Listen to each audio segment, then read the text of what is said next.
মুসলমান খোদার কসম দুনিয়াবি কোনো পদ পদবি, দুনিয়াবি কোনো ভাত মাছ চাল ডাল দালান বিল্ডিং, এটা কোনো হিসাবের কোনো বস্তুই না।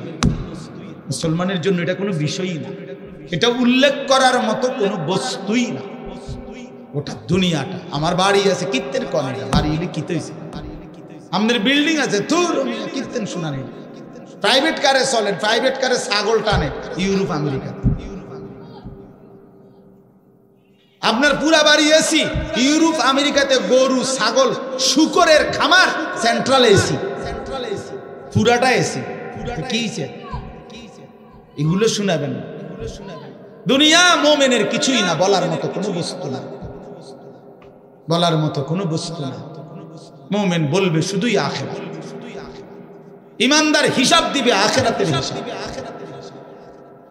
আখিরাতের হিসাব। আল মালু ওয়াল বানুনু জিনাতুল হায়াতিদ দুনিয়া ওয়াল বাকিয়াতুস সালিহাত খায়রুন ইনদা রাব্বিকা সাওয়াবান ওয়া খায়রুন আমানা। আল্লাহ বলে, শোনো বান্দা, দুনিয়ার সম্পদ এবং সন্তানাদি এ তো শুধুই কেবল দুনিয়ার কিছুক্ষণের সৌন্দর্য।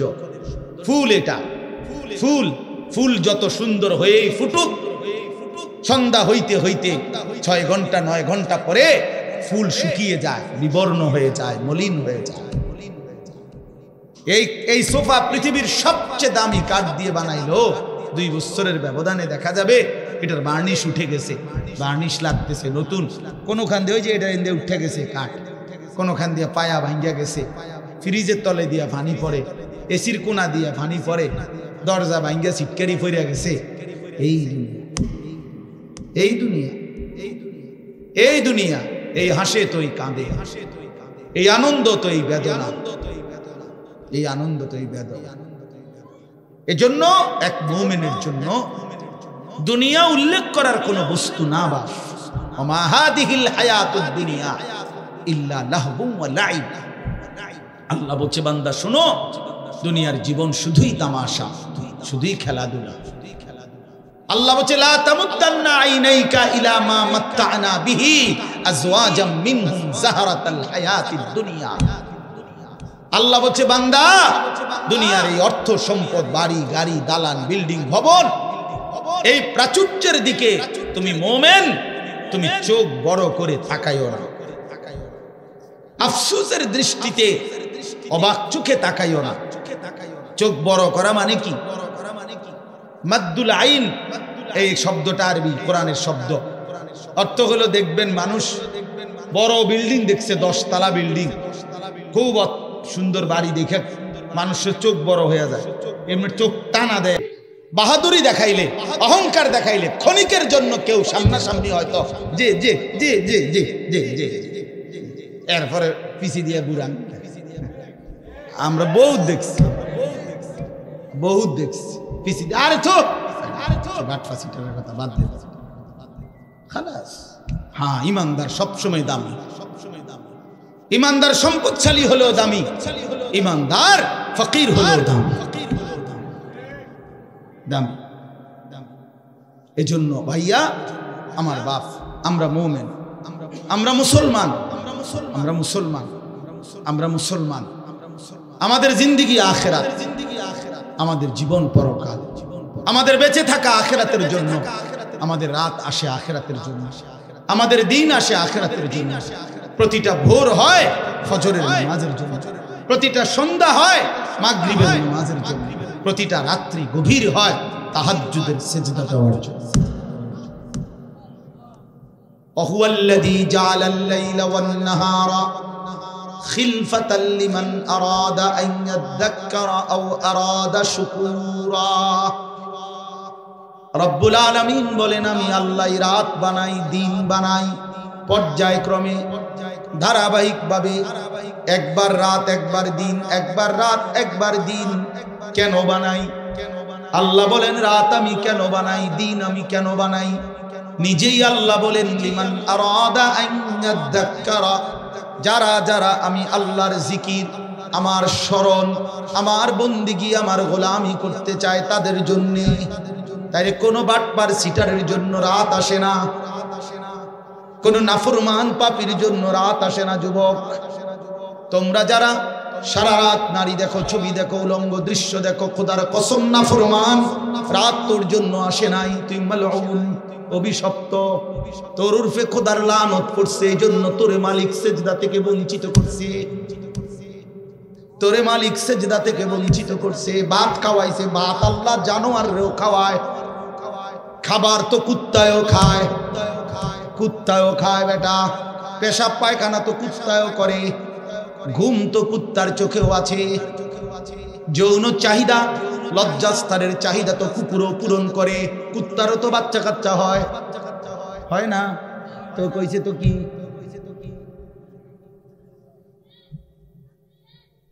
এজন্য যাকে মালিক অভিশপ্ত বানায় তাকে মালিক সেজদা থেকে বঞ্চিত করে দেয়,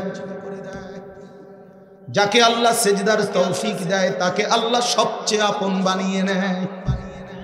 আল্লাহর নবীর হাদিস, এটা স্পষ্ট হাদিস, আকরাবু মা ইয়াকুনুল আবদু মির রাব্বিহি ওয়া হুয়া সাজিদ, নবী সাল্লাল্লাহু আলাইহি ওয়াসাল্লাম বলেন, বান্দা আল্লাহর সবচেয়ে আকরাব ঘনিষ্ঠ আপন হয়ে যায় যখন সে সেজদা দেয়, ওয়া হুয়া সাজিদ, যখন সে সেজদা দেয়।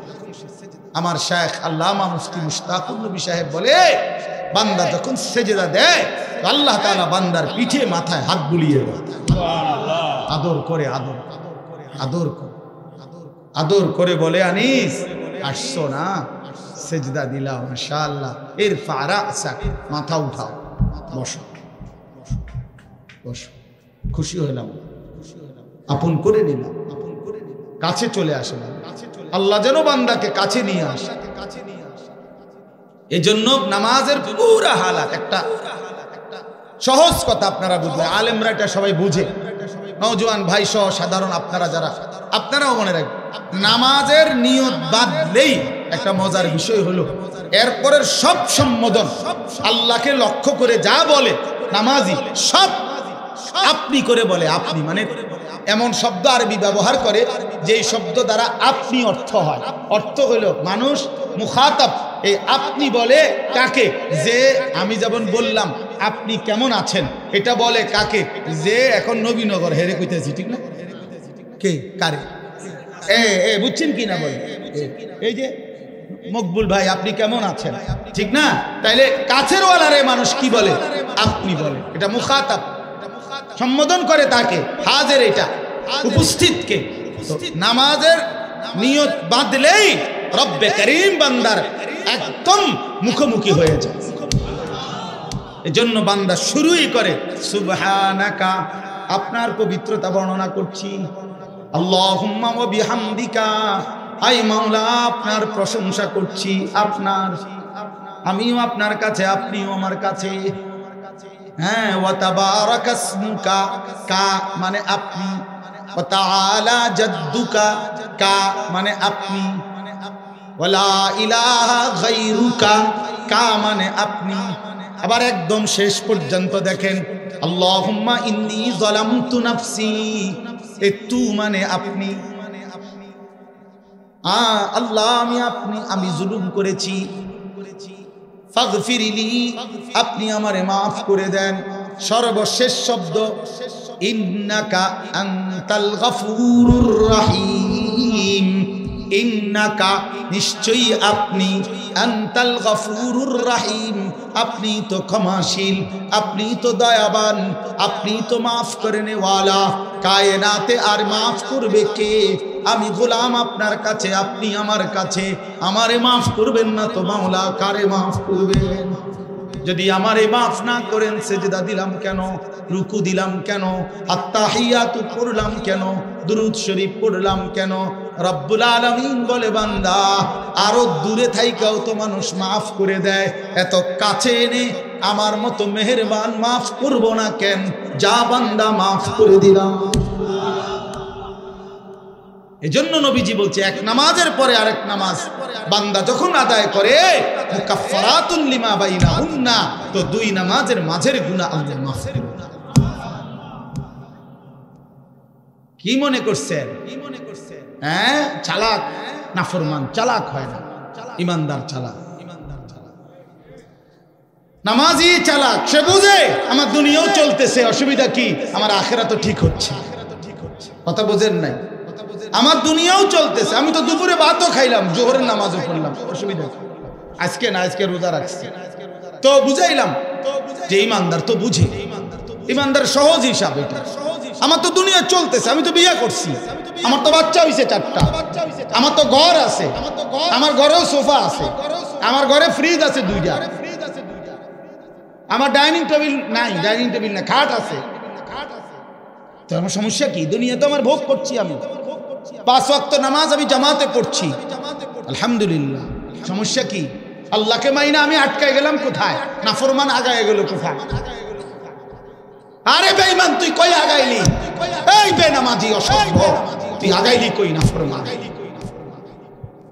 ঘৃণা ছাড়া, লজ্জা ছাড়া আর কি জোগাড় করলি বাপ? তুমি কি আগাইলা? আজকে আমরা যারা 5 ওয়াক্ত নামাজ পড়ছি, আমগো এখন বাজে 10টা 2, আজকে যেই নাফরমান অসভ্য নির্লজ্জ বেহায়াগুলো একটা ওয়াক্ত নামাজ পড়ে নাই, ওই অসভ্যের এখন বাজে কয়টা? তো তুই কি আগাইলি বেটা বেঈমান? কোনানে আগাইলি বলে এমন যদি হইতো তোর 12:30 বাজে, আমরা 10টা ফিরে রয়েছি। কিরে নাফরমান, তুই কি আগাইলি বেটা? হ্যাঁ, আমরা যে বিশুদ্ধ, তোমার যে রোজবার, হ্যাঁ তো কিতা, তুমি কি আগায় গেলা? পৃথিবী কোনটা বেশি ভোগ করলা? ভোগ করলা কোনটা? মোবাইলের নারী, এটা কি ভোগ করা হইল? মোবাইলের ছবি, এ তো ধোকা, এ তো ছায়া, এ তো ছায়া, এ তো প্লাস্টিক, এটার ভেতরের যেটা, এটা তো ছায়া ছবি, এটা তো আসল নারী না। আসল নারী তো না, এটা এটা তো ছায়া, এটা ছবিও না, ছবির ছায়া, ছবিও না, এটা ছবির ছায়া, এটা স্রেফ ছায়া। এই ছায়া দেখে দেখে আহা, যে যুবক তার চরিত্র নষ্ট করে দিল, যৌবনের সক্ষমতা নষ্ট করে দিল, তার চাইতে অপদার্থ আর কেউ হতে। ওই শিখলো কি, পড়লো কি, পরে কে কি পড়াইলো, এই বেউকুফি কি শিখলো? কিত্ত এতে স্কুলে গেল, কিত্ত এতে কি করলো, আমি কিছু বুঝি না। কি পড়লো সে? আফসোসের বিষয়। এই জন্য দয়া করে আমাদের জিন্দেগি আখিরাত, আমাদের জিন্দেগি কি বলেন? আমাদের জীবন আখিরাত। আমরা মূলত আখিরাতের জন্য মুসলমান। প্রিয় বাপ, শক্ত কথা বলছি বাবা, নওজোয়ান ছেলে তোমাদেরকে বলছি বাপ, কিন্তু বাস্তবতা হলো এই কথাই বুঝানো যে আমাদের জীবন আখিরাত। তুমি ধোকা খাইও না বাপ, শুনছি কথাটা, ধোকা খেও না বাপ, তুমি প্রতারিত হইও না। তুমি এই কাফের বেঈমান মুশরিক ইহুদি খ্রিস্টানদের জালে পড়ে নষ্ট হয়ে যায়। এটা ইন্টারনেট, এটা জাল, এটা তোমার মতো ইমানদার মুসলমানকে চরিত্রহীন বানাবার জাল। একদিন তোমারে ফকির বানায়া, চরিত্রহীন বানায়া, তোমার শরীরের সক্ষমতা, কোমরের সক্ষমতা, লজ্জাস্থানের সক্ষমতা নষ্ট করে একদিন তোমারে ফতুর বানায়। একদিন তুমি নারী দেখতে দেখতে, ছবি দেখতে দেখতে দেখবা তোমার জীবনটাও শেষ, যৌবনটাও শেষ, আখিরাতটাও শেষ, আর কিছুই মিলবে না, আর কিছুই মিলবে না। শত শত যুবকের জীবন আমি জানি, হাজার হাজার যুবক। আমার জিন্দেগি তো ছেলেদের সাথে, আমার জীবনটাই তো ছেলেদের সাথে। আমি তো শুনি, আমি তো শুনি বাপ। অতএব নিজের আখলাক সুন্দর, আমরা আখিরাতের জন্য, আমরা মুসলমান, আমাদেরকে আল্লাহ দয়া করে, পছন্দ করে এক শ্রেষ্ঠতম নবী দিয়েছেন। এত বড় শ্রেষ্ঠতম রাসূল পেয়ে আহা, যে পথ হারা হয়ে গেল, তার চাইতে বড় অভিশপ্ত আর কেউ হতো। কুল কায়নাতের সর্বশ্রেষ্ঠ নবী আমার কপালে জুটলো, তোমার কপালে জুটলো, তবুও তুমি কেমনে পথ হারা হবে? এত বড় শ্রেষ্ঠ নবী তো আর কারো কপালে জুটে না। নবী সাল্লাল্লাহু আলাইহি ওয়াসাল্লামের চাইতে দামি আল্লাহর সৃষ্টিতে আর কে হতে পারে? তার চাইতে সুন্দর আমাদের নবীর চাইতে কে তিনি? এমন কে আছে? তিনি হাসলেও সুন্দর, তিনি কাঁদলেও সুন্দর, তিনি হাঁটলেও সুন্দর, তিনি বসলেও সুন্দর, তিনি কথা বললেও সুন্দর, তিনি চুপ থাকলেও সুন্দর, তার প্রতিটা সিদ্ধান্ত সুন্দর, তার প্রতিটা নড়াচড়াও সুন্দর। আল্লাহ নবী সাল্লাল্লাহু আলাইহি সাল্লাম ইমানদারও 1450 বছর ধরে নবীকে পরীক্ষা করছে। তিনি ইমানদারের চোখেও সর্বশ্রেষ্ঠ। পৃথিবীর সমস্ত কাফের বেঈমান, মুশরিক, নাস্তিক, মুরতাদ, দার্শনিক তারা পর্যন্ত নবীকে নিয়ে, আমাদের নবী সাল্লাল্লাহু আলাইহি সাল্লামকে নিয়ে গবেষণা করছে। একবার দুইবার না, লক্ষবার। তিনি তাদের কাছেও শ্রেষ্ঠ। কারো কাছেই তো তিনি এক জাররা, এক বিন্দু 23 বছরের 63 বছরের এই পবিত্র জিন্দেগিতে একটা কলমের দাগ বসাবে, একটা লাল কালির ফোঁটা দিবে আমার নবী সাল্লাল্লাহু আলাইহি সাল্লামের জিন্দেগির উপরে, এমন কেউ হয়েছে কোথাও? তাহলে আমরা সেই নবী সাল্লাল্লাহু আলাইহি সাল্লামকে ছেড়ে দিলাম কেন? ছেড়ে দিলাম? এই জন্য দয়া করে ভাবতে শিখি। আমরা বাবাদেরকেও বলি, নওজোয়ান ছেলে তোমাদেরকেও বলি, পর্দার আড়ালের মা বোনদেরকেও বলি, মা আখিরাতের ফিকির করে। আখিরাত যদি ফিকির হয়, পরকালের যদি ভাবনা হয়, তাহলে আমাদের পরকালের শ্রেষ্ঠতম সিজন আখিরাত কামাই করার মাহে রমজান। মাহে রমজান আমাদের সামনে। মাহে রমজান, রমজান মানে ভিন্ন কিছু। রমজান মানে আখিরাতের মাস, রমজান মানে মেহনতের মাস, রমজান মানে পরিশ্রমের মাস, রমজান মানে দুনিয়া ভুলে জান্নাত কামাই করার মাস। রমজান সিজন, রমজান মৌসুম, আখিরাতের মৌসুম, আখিরাতের মৌসুম, পরকালের মৌসুম। অতএব বাবা, এত বড় রমজানকে সামনে আল্লাহ যদি কারো হায়াতে দেয়, আল্লাহ যদি দয়া করে রমজান পর্যন্ত পৌঁছায়, সেই রমজানকে পেয়ে কেউ যদি নিজের জিন্দেগিটা গড়তে না পারে, তার উপরে আল্লাহর লানত ছাড়া আর কিচ্ছু। এই জন্য হাদিসে আছে, আপনারা সবাই শুনেন, এটা রমজানের লাস্টের দিকে হুজুররা বয়ানে এটা বলে যে নবীজি সাল্লাল্লাহু আলাইহি সাল্লাম মিম্বরের মধ্যে উঠতে গিয়ে আমিন বলছে। তো নবীজি পরে ব্যাখ্যা দিছে, জিবরাইল আইসা নবীজিকে বলছে, ইয়া রাসূলুল্লাহ, এত বড় শ্রেষ্ঠতম রমজান পেয়েও, এত দামি, এত ফজিলত পেয়েও যে তার নিজের আখিরাত গড়তে পারলো না, গুনাহ মাফ করাইতে পারলো না, তার উপরে আল্লাহর লানত, তার উপরে ফেরেশতাদের লানত। নবীজি তখন বলছেন আমিন, জিবরাইল আমিও কবুল করলাম, অর্থাৎ আমি মুহাম্মদেরও লানত। এই জন্য রমজানে যে নাফরমানি করে, রমজানে সুদ খায়, ঘুষ খায়, রমজানে কিস্তি নেয়, রমজানে যেই মহিলা বেপর্দা বাজারে বাজারে ঘোরে, রমজানে যেই নাফরমান নামাজ পড়ে না, আল্লাহর জিকির তেলাওয়াত করে না, হালাল পথে চলে না, তোর উপরে আল্লাহর লানত, ফেরেশতার লানত, তোর নবীর লানত, তোর রাসূলের লানত।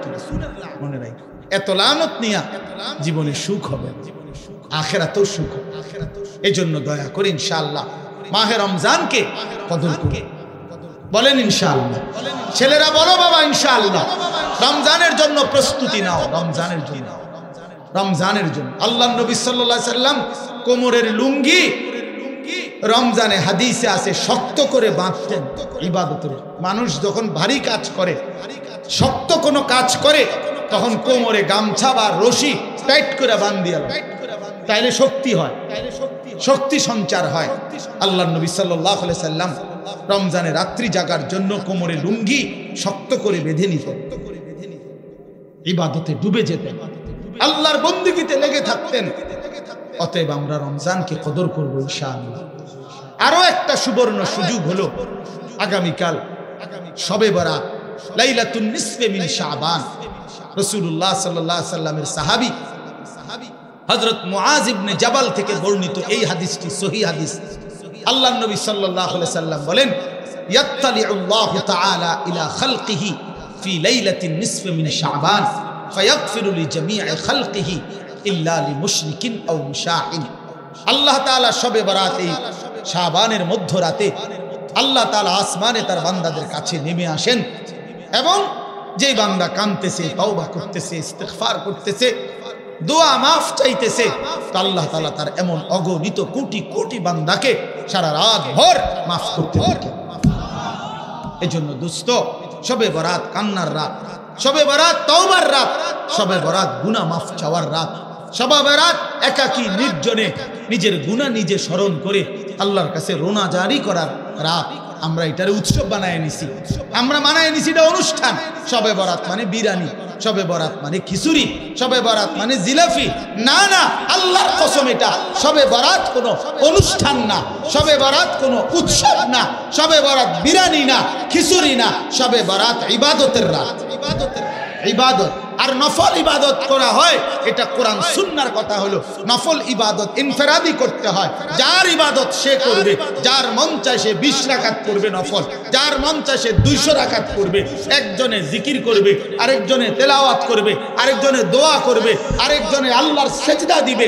যার যেভাবে মন চায়, সে ঘরে হোক, বাইরে হোক, মসজিদে হোক, বারান্দায় হোক, যেখানে হোক, তার শরীরে যতক্ষণ সামর্থ্য কুলায় রাতভর আল্লাহর জিকির, তেলাওয়াত, তাসবিহ, দোয়া, কান্নাকাটি করা, এটাকেই বলে শবে বরাত। আমরা এটারে ডেকজি ডেকজি বিরিয়ানি বানাই দিয়েছি শবে বরাত। আমরা ও আসার পরে ইমাম সাহেব 2 ঘন্টা বুঝাইবো ওয়াজ, এরপর একটা লম্বা মুনাজাত দিবে, এরপরে বিরিয়ানি দিলে শবে বরাত উদযাপন হয়ে গেছে। তো আপনারে যদি আজকে 30 বছর ধরে প্রত্যেক বছর শবে বরাত আসার পরে 2 ঘন্টা লাগাইয়া বুঝান লাগে, তা আপনি আমল করবেন কোন বছর? আপনারা তো প্রতি বছরে আমি বুঝাইলাম, তো 30 বছর যদি এটা বুঝাইতেই আসি, এই যে 2 ঘন্টা লাগাইয়া কইলাম, ইহাকেই বলে শবে বরাত।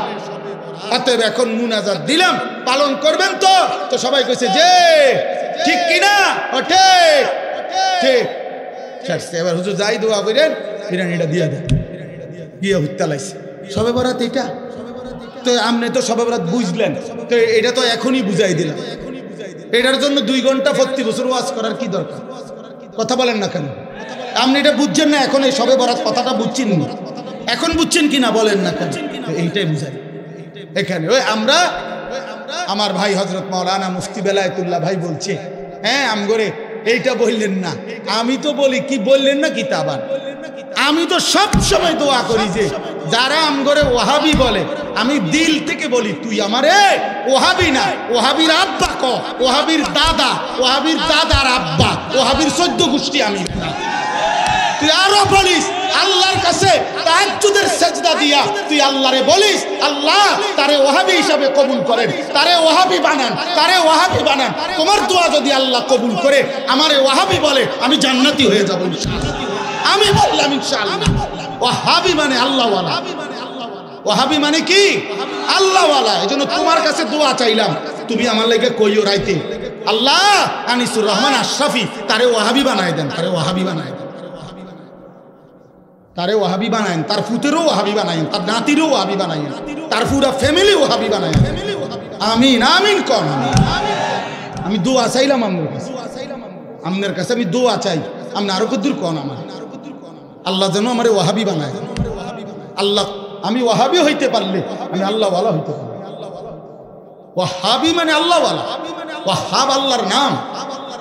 কথা বলছো, ওয়াহাবি সৌদি আরবের কারো নাম না, ওয়াহাবি ইন্ডিয়ার কারো নাম না, ওয়াহাব এটা কার নাম? আল্লাহর নাম। তামনে আমারে আল্লাহর দিকে সম্বন্ধ করবেন, আপনি তো আমি চা নাস্তা খাওয়ান দরকার। আমার আর একটা মাহফিল আছে দেখে আমি বলতেছি, আল্লাহ কবুল করে নেন, আল্লাহ আমাদের সকলকে কবুল করে নেন। প্রিয় ভাই আমার, বন্ধু আমার, অতএব শবে বরাত ইনশাআল্লাহ আমরা আপনারা ইবাদতের মাধ্যমে কাটাবেন। বলেন ইনশাআল্লাহ। ইবাদত করেন, ইবাদত, আল্লাহকে ডাকেন, কাঁদেন কাঁদেন। নবী সাল্লাল্লাহু আলাইহি সাল্লাম হাদিসে আছে, এত লম্বা সেজদা করছেন শবে বরাতকে কেন্দ্র করে রাত্রিতে। হযরত আয়েশা বলেন, ফাআতালা সুজুদ হাত্তা জানানতু আন্নাহু কাদ কুবিজা, আমার মনে হইছে নবী না জানি ইন্তেকাল করছে। তাইলে এত লম্বা সেজদা দিয়েছেন নবীজি। এই জন্য দোস্ত বাপ, ধাক্কা ধাক্কি না কইরা সবাই মিলে আখিরাত ঠিক করেন। আখিরাত সাদওয়ানে ইমানদার বেঈমান ঠিক করেন না। সাদওয়ান ফতুয়ার জায়গা না, কথা বোঝেন নাই? ফতুয়া বোর্ড কি সাদওয়ানে? সাদওয়ানে ফতুয়া বোর্ড। অতএব ধাক্কাধাক্কি ছেড়ে দিয়ে, কাদা ছুড়াছুরি ছেড়ে দিয়ে আখিরাতের ফিকির করেন। আমিও আপনিও। এই ছেলেরা কোন দিন নামাজ পড়বে এটা ফিকির করেন। মুসলমানের ঘরকে ঘর ছেলে ফজরের নামাজ পড়ে না, আমার এই সন্তানরা নামাজ পড়বে কোন দিন? আমার এই ছেলেরা নামাজ পড়বে কোন দিন? ওরা ফজর পড়বে কোন দিন? খোদার 365 দিনে একটা বছরে বাপ মুসলমানের যে ছেলেটা 18 বছর 16 বছর বয়স কোনদিন ফজরের নামাজ পড়ে নাই, খোদার একটা বছর, এটা কিভাবে সম্ভব? এই মুসলমানের বাচ্চা, এই মুসলমানের সন্তান, তাইলে ওর ফিকির কে করবে? ওরে ওরে আল্লাহর দিকে ফিরাবে কে? চোখের সামনে আমাদের ছেলেগুলো বরবাদ হয়ে যাক, তাইলে আল্লাহ আমাদেরকে বুঝ দান করেন, আল্লাহ আমাদেরকে কবুল করে নেন। এই কালঘরা দারুস সুন্নাহ মাদ্রাসা প্রথম যে বছর মাহফিল হয়েছে ওইখানে, সেই থেকে প্রথম দিন থেকে আলহামদুলিল্লাহ এই মাদ্রাসার প্রতি আমাদের ভালোবাসা আন্তরিকতা আছে, আল্লাহ তাআলা কবুল করে নেন। এই জন্য আমি আপনাদের কাছে অনুরোধ করছি, এই 2-4টা মিনিট সবাই মিলে মাদ্রাসায় দান করলে বাজান ঠকে না, আসলেই ঠকে না, আসলেই লস হয় না। মাদ্রাসা কখনোই কাউরে ঠকায় না, আল্লাহর কোরআন মানুষকে ঠকায় না, আল্লাহর প্রতি বিশ্বাস মানুষকে ঠকায় না। এই জন্য আপনাদের কাছে 5টা মিনিট আমি হাত জোড় করে অনুরোধ করলাম, বুঝের বাবা আছেন, নওজোয়ান সাথী তোমরা আছো, প্রত্যেকেই দিল থেকে মাদ্রাসার জন্য নগদে হইলে নগদ, বাকিতে হইলে বাকি, যেমনি সুবিধা হয় মাদ্রাসার জন্য আমরা যদি একটু একটু সহযোগিতা করি, দান করি, মাদ্রাসায় ইনশাআল্লাহ ঠকবেন না, বরকত হবে। দয়া করে প্রত্যেকেই যার যেভাবে তৌফিক হয় মহব্বতের সাথে মাদ্রাসার জন্য ইনশাআল্লাহ একটু অন্তর্ভুক্ত, মাশাআল্লাহ, আল্লাহ কবুল করে নেন, আল্লাহ কবুল করেন। বেলায়েত ভাই শুরু করে দিছে, আল্লাহ তাআলা ভরপুর বরকত দান করেন, দেন ইনশাআল্লাহ।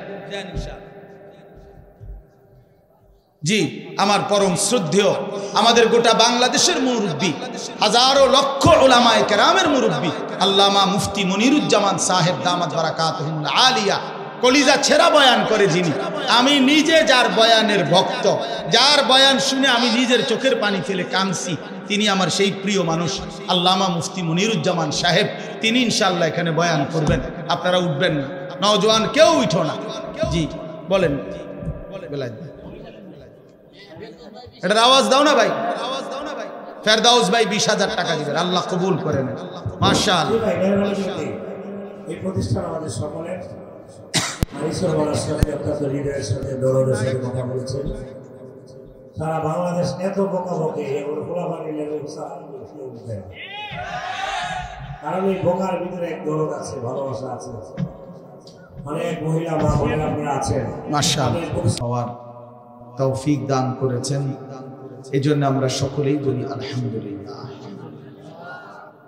প্রিয় ভাই যে কয়জন দাঁড়িয়ে আছেন, নওজোয়ান সাথী তোমরা বসো, বসলে ভালো, ফাঁকা জায়গা পূরণ করে প্রথমেই যদি আমরা সবাই বসি অনেক বেশি নেকি হবে। যেহেতু কষ্ট করে বসলামই, তো ফাঁকা জায়গাটা পূরণ করে বসো।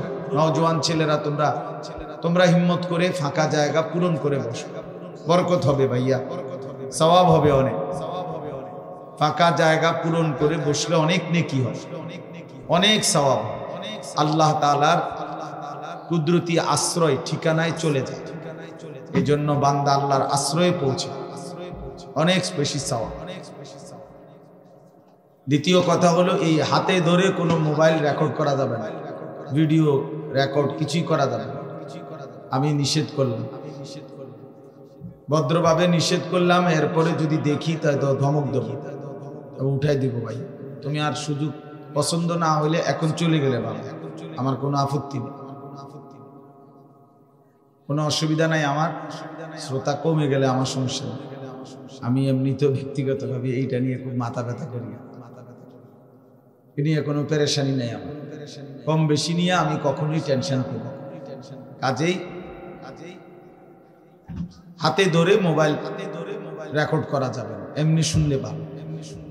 মোবাইল হাতে ধরে রাখলে মনোযোগ হয়, মানে দিল জবে না, দিলে কোনো কথা পৌঁছে না, মোবাইলে ঢোকে।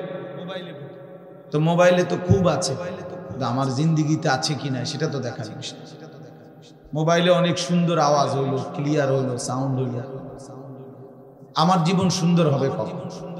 আল্লাহ তাআলা আমাদেরকে সৃষ্টি করেছেন আমাদের জিন্দেগীর সমস্ত কর্মকাণ্ড সুন্দর করার জন্য। লিয়াবলুয়াকুম আইয়ুকুম আহসানু আমালা। আল্লাহ তাআলা বলেন, জীবন দিলাম তোমাদেরকে পরীক্ষা করার জন্য, তোমাদের কার আমল কতটা সুন্দর। আহসান, আহসান শুধু সংখ্যা বিবেচনা।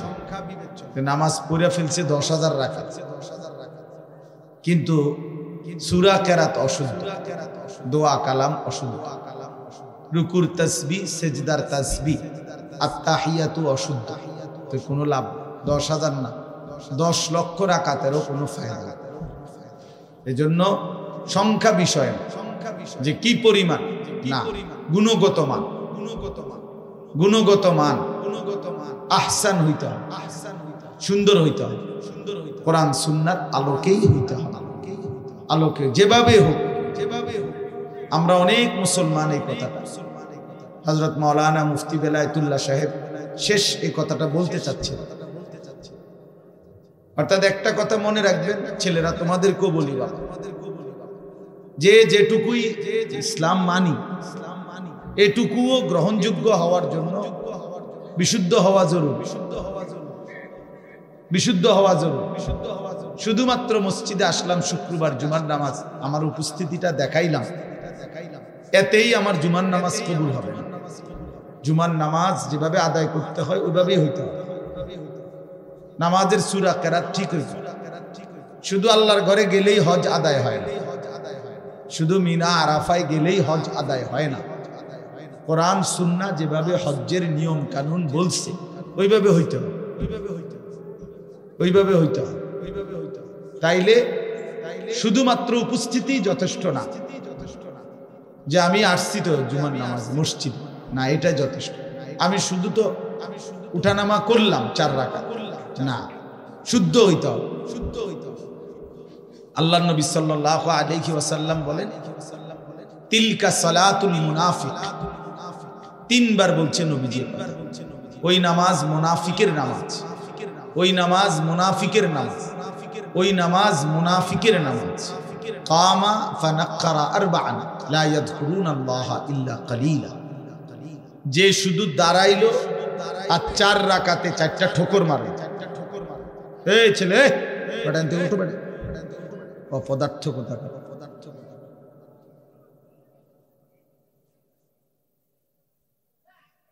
বসে বসে মোবাইল ঠিক, আবার পাঞ্জাবিওয়ালা।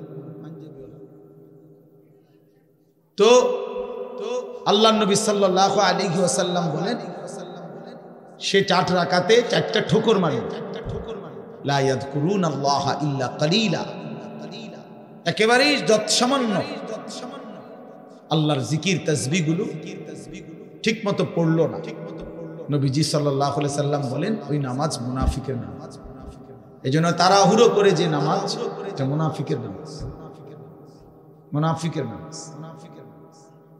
তাইলে যেখানে শুধু তাড়াহুড়া করলো কেন, এই জন্যই নামাজ মুনাফিকের নামাজ হইল, সেখানে অশুদ্ধ পুরা। এটা কি ইমানদারের নামাজ? এটা মুমিনের নামাজ হইল। এই জন্য আপনি মাদ্রাসায় পড়েন নাই, আমরা হুজুর না, এই সমস্ত কথা আপনি জবাব দেবেন। আপনি মাদ্রাসায় পড়েন নাই কেন, আপনি হুজুর না কেন, এটা কার দোষ? আপনি সূরা কেরাত দোয়া কালাম শিখবেন না কেন? আপনার উপরে যেটা দায়িত্ব, ফরজে আইন, আপনাকে শিখতে হবে। কোরআন শুদ্ধ করতেই হবে। এর জন্য মাদ্রাসায় না পড়েও শুদ্ধ করতে হবে। মনে করেন মাদ্রাসায় পড়েন নাই, এরপরও আপনাকে ঠিক করতে হবে। মনে করেন আপনি হুজুর না, এরপরও আপনার নামাজ বিশুদ্ধই হতে হবে। পাবলিকের নামাজ কোন রকম হলেই চলবে, আর আমগো হুজুরদের নামাজ হইতে হবে একদম বিশুদ্ধ। এটা তো বৈষম্য হয়ে গেল। বৈষম্য হইল না, এটা তো ইনসাফ হইল না। আপনি বেহেশতে যাইতে হইলে ভুল ভ্রান্তি অশুদ্ধ নামাজ কইরেই আপনি বেহেশতে যাইবেন গা, আর আমি 12 বছর লাগাইয়া সূরা কেরাত দোয়া কালাম ঠিক করতে হইব, কেরাত মস্ক করতে হইব, কারি সাহেবের কাছে পড়তে হবে, এটা অন্যায় করলাম। তাইলে বোঝা গেল এটা আমাদের ভুল ধারণা। এই জন্য এটা মনে রাখবেন, আমি কিংবা আপনি, জওয়ান কিংবা বুড়ো, জেনারেল পড়ুয়া কিংবা মাদ্রাসায় পড়ুয়া, নারী কিংবা পুরুষ, মুসলমান মাত্রই তার প্রতিটি আমল বিশুদ্ধ হইতে হবে। কি হইতে হবে বলেন? ফামান কানা ইয়ারজু লিকা রাব্বিহি ফালইআমাল আমালান সালিহা। আল্লাহ তাআলা বলছে, যারাই আল্লাহর সাক্ষাৎ চায়, জান্নাত চায়, যে আল্লাহর সাক্ষাৎ পাবে পরকালে সেই জান্নাত পাবে, যে জান্নাত পাবে সেই সাক্ষাৎ পাবে। একই কথা এটা। তো যে আল্লাহর সাক্ষাৎ চায় মানে জান্নাত চায়, আল্লাহ তাআলা বলেন ফালিয়ামাল আমালান সালিহা, সে যেন তার সবগুলো আমল বিশুদ্ধভাবে করে। কোরআন শরীফের আয়াত। ওয়ালা ইউশরিক বিইবাদাতি রাব্বিহি আহাদা, এবং আল্লাহর ইবাদতের সাথে কাউকে যেন শরীক না, মানে ইখলাস, শুধু আল্লাহর জন্য। তাহলে এই জন্য আমি অনুরোধ করলাম আপনাদের কাছে, এটা আমাদের বোঝা উচিত। না বুঝলে আফসোস করবেন, আজ কিংবা কাল আফসোস করতেই হবে। কবরে গেলেই বুঝে আসবে, লাতারাবুন্নাল জাহিম সুম্মা লাতারাবুন্নাহা আইনাল ইয়াকিন। আল্লাহ তাআলা বলেন, তুমি তোমার দুই চোখে জাহান্নাম দেখবা, এবং তোমার তখন পরকালের সব কথাগুলো ইয়াকিন হবে, কবর, হাসর, মিজান, পুলসিরাত। কিন্তু লাভ কি হবে? ইয়াউমা ইদিন ইয়াতাযাক্কারুল ইনসানু ওয়া আন্না লাহু যিকরা। আল্লাহ তাআলা বলেন, বান্দা হাসরের ময়দানে যখন জাহান্নামকে সচক্ষে দেখবে, তখন তার দুনিয়ার সব কথা মনে পড়বে, বুঝে আসবে। কিন্তু ওয়া আন্না লাহু যিকরা, কিন্তু আল্লাহ বলেন, বলো না বান্দা, মনে পড়ে কি লাভ? বুঝে তো আসবে, ঠিক আছে, যে বিড়ি খাওয়া ঠিক হয় নাই, সিগারেট খাওয়া ঠিক হয় নাই, গালি দেওয়াটা ঠিক হয় নাই, চুরি করাটা ঠিক হয় নাই, সুদ খাওয়া ঠিক হয় নাই, কিস্তি নেওয়া ঠিক হয় নাই, নারী দেখা ঠিক হয় নাই, ছবি দেখা ঠিক হয় নাই, সারা রাত উলঙ্গ দৃশ্য দেখা ঠিক হয় নাই, নামাজগুলো বছরের পর বছর ছেড়ে দেওয়া ঠিক হয় নাই। তো এ তো বুঝে আসলে ঠিক আছে, উচিত ছিল, পড়া উচিত ছিল, মানা উচিত ছিল। কিন্তু আল্লাহ বলেন, ওয়া আন্না লাহু যিকরা, বলো না বান্দা, লাভ কি? আজকে তো আর আমলের সুযোগ দেওয়া হবে। নবীজি সাল্লাল্লাহু আলাইহি সাল্লাম বলছেন, ফা ইন্নাল ইয়াওমা আমালুন ওয়ালা হিসাব ওয়া গাদান হিসাবুন ওয়ালা আমাল।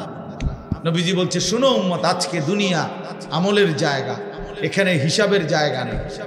আগামীকাল আখিরাত, সেটা কেবল হিসাবের জায়গা, ওটা আমলের জায়গা।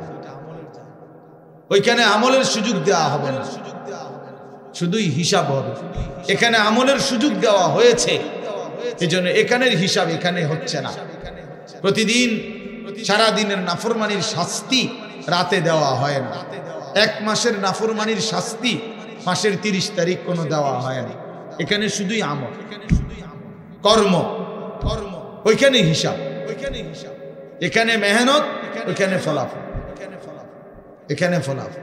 এই জন্য আমরা সবাই মিলে, যে পাত্তা দিলেন, অসুবিধা নাই, আমরা এতে করে ঘাবড়াই না যে কেউ উনি আপনার কথা হুজুর না, কেউ না শুনে, কোনো অসুবিধা নেই, কোনো সমস্যা নাই। গোটা পৃথিবীর সমস্ত মানুষ যদি আল্লাহর নাফরমানি করে, একজনও যদি মুমিন না থাকে, তবু আল্লাহ শ্রেষ্ঠ, তবুও কোরআন শ্রেষ্ঠ। আবার গোটা পৃথিবীর সকলেই যদি আল্লাহকে মেনে নেয়, তবু আল্লাহ শ্রেষ্ঠ, আল্লাহ শ্রেষ্ঠ। অতএব আমাদের জিম্মাদারি বলা, দিল থেকে বলা, আন্তরিকতা নিয়ে বলা, কেউ পাত্তা না দেয়, অসুবিধা, সমস্যা নাই, কোনো সমস্যা নাই। কোরআন শরীফে আছে, ওমা তাসআলুহুম আলাইহি মিন আজরিন ইন হুয়া ইল্লা যিকরুল লিল আলামিন। আল্লাহ তাআলা নবীকে বলছে, বন্ধু, আপনি যে দিন রাত মানুষকে আল্লাহর দিকে ফেরাইতে চাচ্ছেন, ডাকতেছেন, তো এর পারিশ্রমিক, এটার মজুরি আপনি তো মানুষ থেকে নিচ্ছেন না, এটার বিনিময় তো মানুষ থেকে না। যে একবার সুবহানাল্লাহ মানুষেরকে শুনাইলে, শিখাইলে কয় টাকা, এটার কোনো নির্ধারিত রেট আছে? নাই। তো মানুষের কাছে তো এটার বিনিময় না। 1 কেজি চালের দাম তো নির্ধারিত আছে, 1 কেজি আটার দাম তো কি আছে? নির্ধারিত আছে। 1 কেজি আলুর দাম তো নির্ধারিত আছে। কিন্তু আল্লাহর কথা বলার মূল্য তো নির্ধারিত নাই। অর্থাৎ এটা মানুষ থেকে তো আপনি বিনিময় নিবেন না। কাজে আপনার সমস্যা কি? বিনিময় তো দেব আমি, কাজে কেউ গ্রহণ করলেও বিনিময় দেব, কেউ গ্রহণ না করলেও আপনার সমস্যা কি? আপনার যেটা পাও না আমি সেটা আপনাকে দেব। এই জন্য আমরা দাঈ যারা হয়, আল্লাহর দিকে যারা ডাকে, ইমাম, খতিব, আলেমে দ্বীন, আউলিয়ায়ে কেরাম, ওয়াইজ, মুহাদ্দিসিন, মুফাসসিরিন, ওনারা এটা বুঝে যে কেউ গ্রহণ না করে কোনো অসুবিধা নাই, কারণ আমি তো আপনাদের থেকে পারিশ্রমিক নেব না, বিনিময় তো মহান আল্লাহ পাকের। ইন্নামা নুতঈমুকুম লিওয়াজহিল্লাহ লা নুরিদু মিনকুম জাযাআন ওয়ালা শুকুরা। আল্লাহর প্রিয় বান্দা বলে আল্লাহর সন্তুষ্টির জন্য তোমাকে খাওয়াইছি, বিনিময়ে তোমাদের কাছে কোনো কৃতজ্ঞতাও চাই না, কোনো বিনিময়ও চাই না। আপনি ধন্যবাদ দেওয়ারও দরকার নাই, ধন্যবাদেরও দরকার। আপনি বলছেন আর যে মনে কর একটা ওয়াজে হয়েছে আজকে, হ্যাঁ তো কি এতে কি আমার কবর রাজা মা, কথা বলেন না কেন? 10 লাখ মানুষ আমার চিনে, এতে করে কবর রাজা মাফ তো কি? তো শ্রোতা 50 লাখ হইলেই কি? 5 জন হইলেই কি? 5 জন হইলেই কি? সবাই চিনলেই কি, না চিনলেই কি? এতে কি আহামরি ব্যবধান কি? সবাই চিনলে কামিয়াব, কথা বলেন না? কেউ না চিনলে ব্যর্থ, তো আর কি? এখানে আলাদা কিচ্ছু নাই, সবকিছু আসমান ওয়ালার। গ্রহণ করলেও তিনি, ফেলে দিলেও তিনি, বর্জন করলেও তিনি। চাইলেই গ্রহণ করবেন, তিনি না চাইলে ছুঁড়ে মারবেন। এজন্য মূল বিষয় হলো বাপ আল্লাহর দিকে ফেরা। আল্লাহ আমাদেরকে বুঝ দান করেন। এজন্য আমি বলছিলাম মনোযোগ দরকার। আল্লাহর কথা দিল দিয়ে শুনলে, আন্তরিকতা নিয়ে শুনলে ধীরে ধীরে পরিবর্তন হয়। নওজোয়ান ভাই, তোমাদের কাছে আমার অনুরোধ ভাই, কোন একক কোন বক্তার জনপ্রিয়তায় অথবা পরিচিতিতে, খ্যাতিতে এভাবে কি ব্যস্ত না হও, বরং আল্লাহর কথার প্রতি আন্তরিক হও।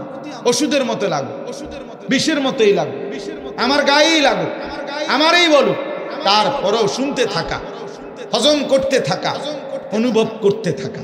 তাইলে একদিন আল্লাহ পাক জিন্দেগি বদলায়, জীবন বদলায়, জীবন বদলায়। এই জন্য এটা বুঝা উচিত। আল্লাহ তাআলা সকলকে তৌফিক দান করেন। প্রিয় ভাই, এই মুহূর্তে আমাদের সবাই, সারা পৃথিবীর ইমানদার মুসলমান যারা, সমস্ত ইমানদার মুসলমানের সমস্ত প্ল্যান, প্রোগ্রাম, পরিকল্পনা একটাই বস্তু নিয়ে, সেটা হলো মাহে রমজান। যাদের কলবে, কলিজার মধ্যে কবরের ফিকির, আখিরাতের ফিকির আছে, পরকালের ভাবনা আছে, তারা শুধু নেকি তালাশ করে, নেকি তালাশ করে, নেকি তালাশ করে। আর নেকির সর্বশ্রেষ্ঠ মৌসুম মাহে রমজান। মাহে রমজান আল্লাহর প্রিয় বান্দারা নেক তালাশ করে, নেক তালাশ করে। হাদিসের মধ্যে বহু সাহাবীর এরকম প্রশ্ন আছে নবীজির কাছে, যারা কোনো না কোনো আমল তালাশ করছিল। ইয়া রাসূলুল্লাহ, আমার একটা আমল বলে দেন, আমার একটা বিষয় বলে দেন, আমার একটা বাক্য বলে দেন, আমার একটা কথা বলে দেন। এইভাবে খুঁজছেন, শুধু আমল খুঁজছেন। কেন? আমার নেকি দরকার, আমার নেকি দরকার। দুল্লানি আলা আমালিন আমিলতুহু দাখালতুল জান্নাহ।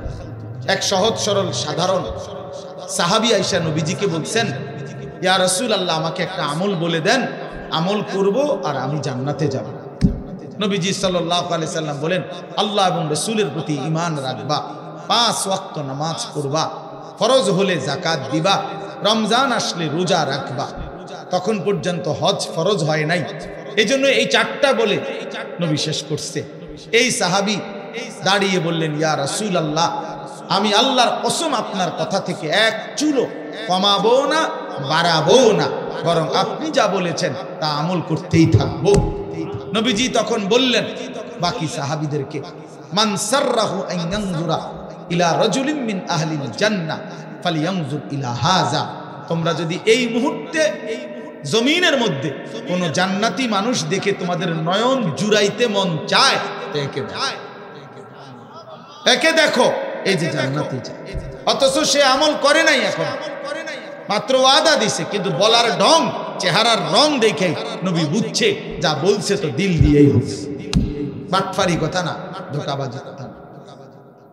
হ্যাঁ, ধোঁকাবাজি কথা না।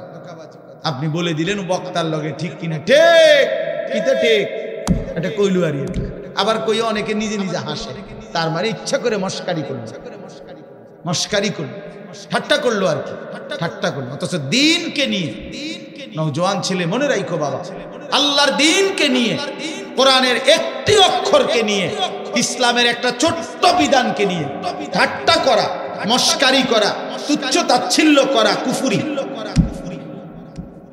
কুফরি, জঘন্য মুসিবত, এটা কুফরি, ইস্তেহজা, কুফরি। ইসলামের ছোট্ট থেকে ছোট্ট কোনো বিষয়কে অবজ্ঞা করতে নেই, অবজ্ঞা করতে নেই, খামখেয়ালি বিষয়, খামখেয়ালি বিষয়। কোনো আমল না করা এটা হলো গুনাহ একটা, আর হলো কোনো আমল ছোট হোক, আদনা থেকে আদনা, এটাকে তুচ্ছ তাচ্ছিল্য করা কুফরি, কুফরি। ওই লোক বেঈমান হয়ে যায়।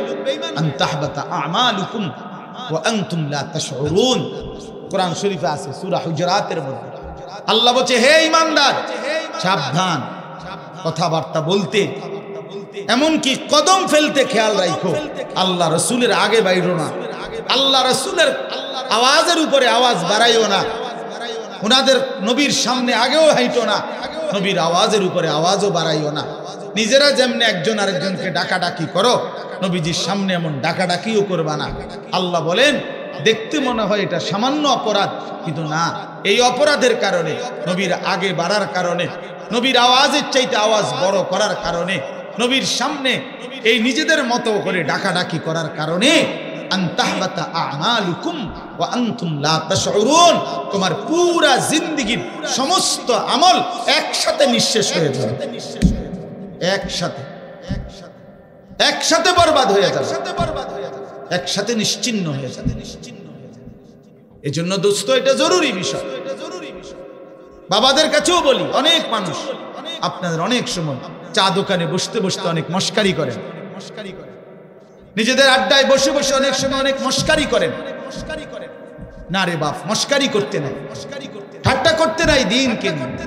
আপনি কোনো হুজুরকে বিদ্রুপ করবেন না, কোনো আলেমকে বিদ্রুপ করবেন না, ওনার বিষয় হয়তো আপনার বুঝে আসে না। আপনি যেই হুজুর থেকে শুনছেন আরেক হুজুরের বক্তব্য, ওই হুজুরে যদি তর্ক করে করুক, আপনি তো বুঝেন না, আপনি তো সব আন্দাজ করতে পারেন না। এজন্য দয়া করে এটা খেয়াল করা উচিত। শুধু দুনিয়া, ভাতে মাছে চালে ডালে খাইয়া পয়রা সামাজিক অবস্থান নিয়ে দুনিয়া আমি চলতেছি, এটা কোনো জিন্দেগি না। قال الله تعالى في كلامه المجيد والفرقان الحميد أعوذ بالله من الشيطان الرجيم بسم الله الرحمن الرحيم تبارك الذي بيده الملك وهو على كل شيء قدير الذي خلق الموت والحياة ليبلوكم أيكم أحسن عملا وهو العزيز الغفور وأيضا قال إن الله وملائكته يصلون على النبي يا أيها الذين آمنوا صلوا عليه وسلموا تسليما اللهم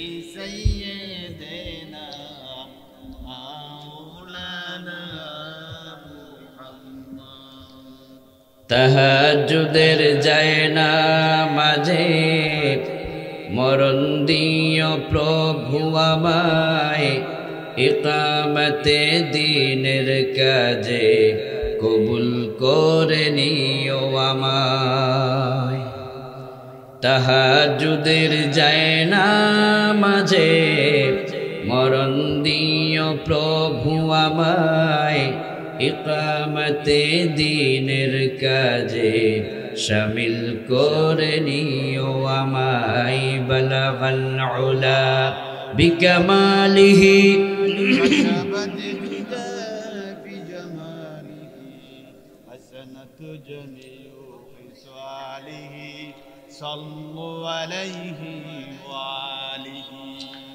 হাজারো ব্যথা বেদনার পরে ফিরে আসনি তুমি আপন ঘরে দিনের আলো তুমি ছড়িয়ে দিতে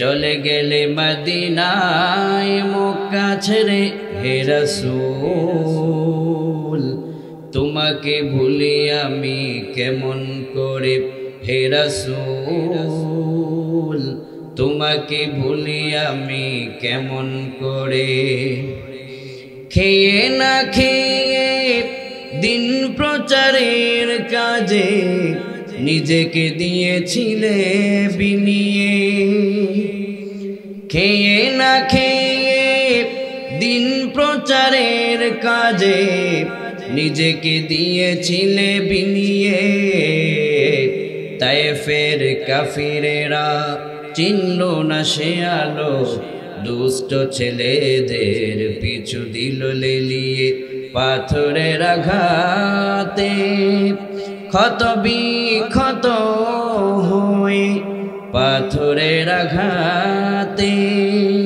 ক্ষত বিক্ষত হয়ে সারা শরীর থেকে রক্ত ঝরে হে রাসূল তোমাকে ভুলি আমি কেমন করে হে রাসূল তোমাকে ভুলি আমি কেমন করে বালাগাল উলা বিকামালিহি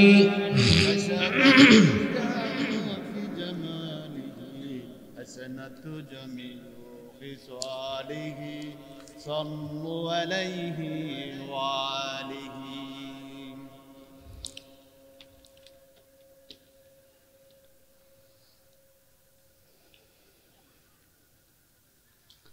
অলুয়া পশ্চিমপাড়া বাইতুল আমান জামিয়া মসজিদ এর উদ্যোগে আজকের 18তম তাফসীরুল কুরআন মাহফিল চলছে।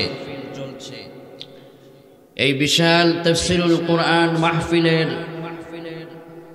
জনাব সদরে জলসা মুহতারাম সভাপতি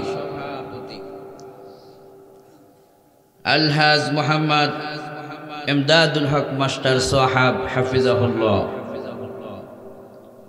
দোয়া করছি আল্লাহ পাক সভাপতি সাহেবের হায়াতে বরকত দান করুন, আমরা পড়ি আমিন। সহ সভাপতির আসন আলোকিত করেছেন জনাব আলহাজ মোহাম্মদ আব্দুল বারেক মেম্বার সাহাব হাফিজাহুল্লাহ। এই বিশাল প্রোগ্রামটিতে অনেক বরেণ্য মেহমানদেরকে আপনারা আমন্ত্রণ জানিয়েছেন। একটু পরেই মহাবিশ্বের মহাবিশ্বয় মহাগ্রন্থ আল কোরআন আল কারীম থেকে তথ্য নির্ভর মালফুজাত পেশ করবেন বিশ্ব বরেণ্য মুফাসসির কুরআন এই কুমিল্লার মাটি ও মানুষের বেঁচে থাকার প্রাণ ফজিলাতুশ শাইখ মাওলানা মুস্তাক ফয়েজি পীর সাহেব হাফিজাহুল্লাহ। দোয়া করছি আল্লাহ পাক আমার প্রিয় ভাইয়ের কণ্ঠকে সারা বিশ্বের জন্য আল্লাহ পাক কবুল করুন, ওনার ইলমে আল্লাহ পাক আরো বেশি বরকত দান করুন, পড়ি আমিন।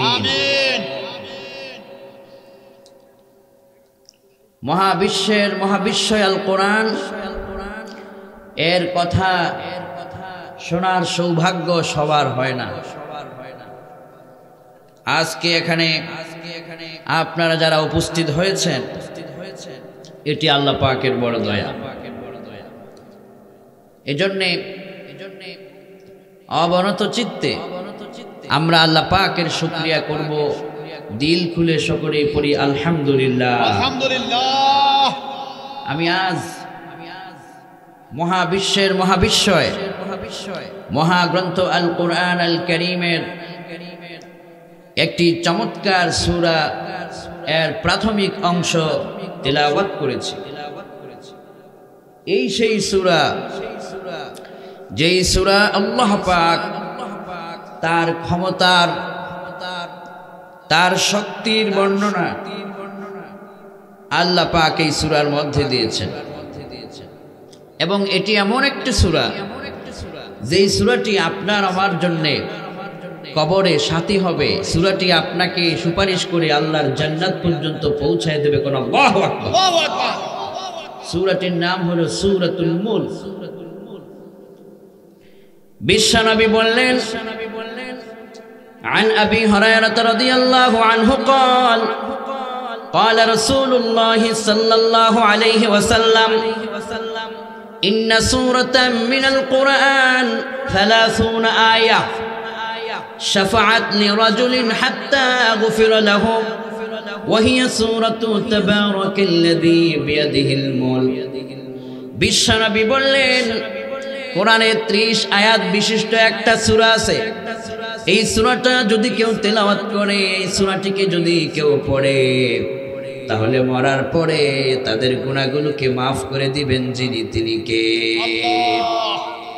নবীজি আরো বললেন হিয়াল মানিআতু হিয়াল মুনজিয়াতু তুনজিহি মিন আযাবিল কবর।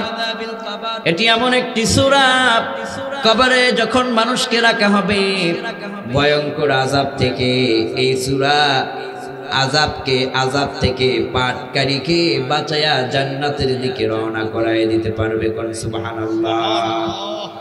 আবার মুসলিমের বর্ণনায় বিশ্বনবী কয় عن أبي أمامة رضي الله عنه قال قال رسول الله صلى الله عليه وسلم اقرأوا القرآن فإنه يأتي يوم القيامة شفيعا لأصحابه।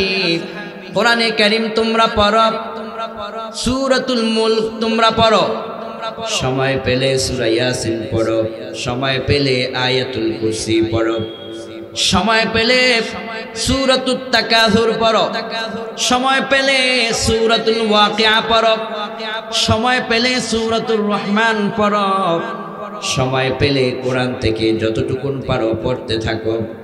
যারা নবীজি বললেন আল্লাহর কোরআন তিলাওয়াত যারা করে সময় পেলে, তারা যেদিন মরে যাবে হাসরের ময়দানে দাঁড়িয়ে যাবে লক্ষ লক্ষ মানুষের মাঝে।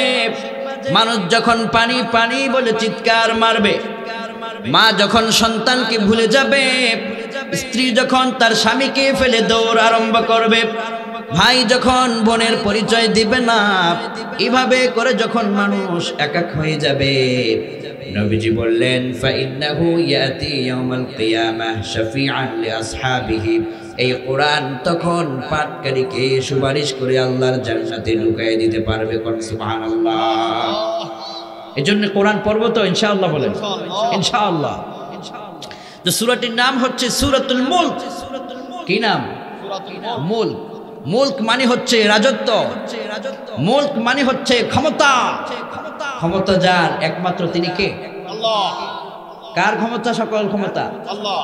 রাশিয়ার Moscow, United state of America আজকে পুড়ছে। যদি ক্ষমতা থাকতো তাদেরকে কেউ পুরাতে পারতো না, কারণ ঠিক কিনা? দিল্লির ক্ষমতা, ক্ষমতা কার? আল্লাহ।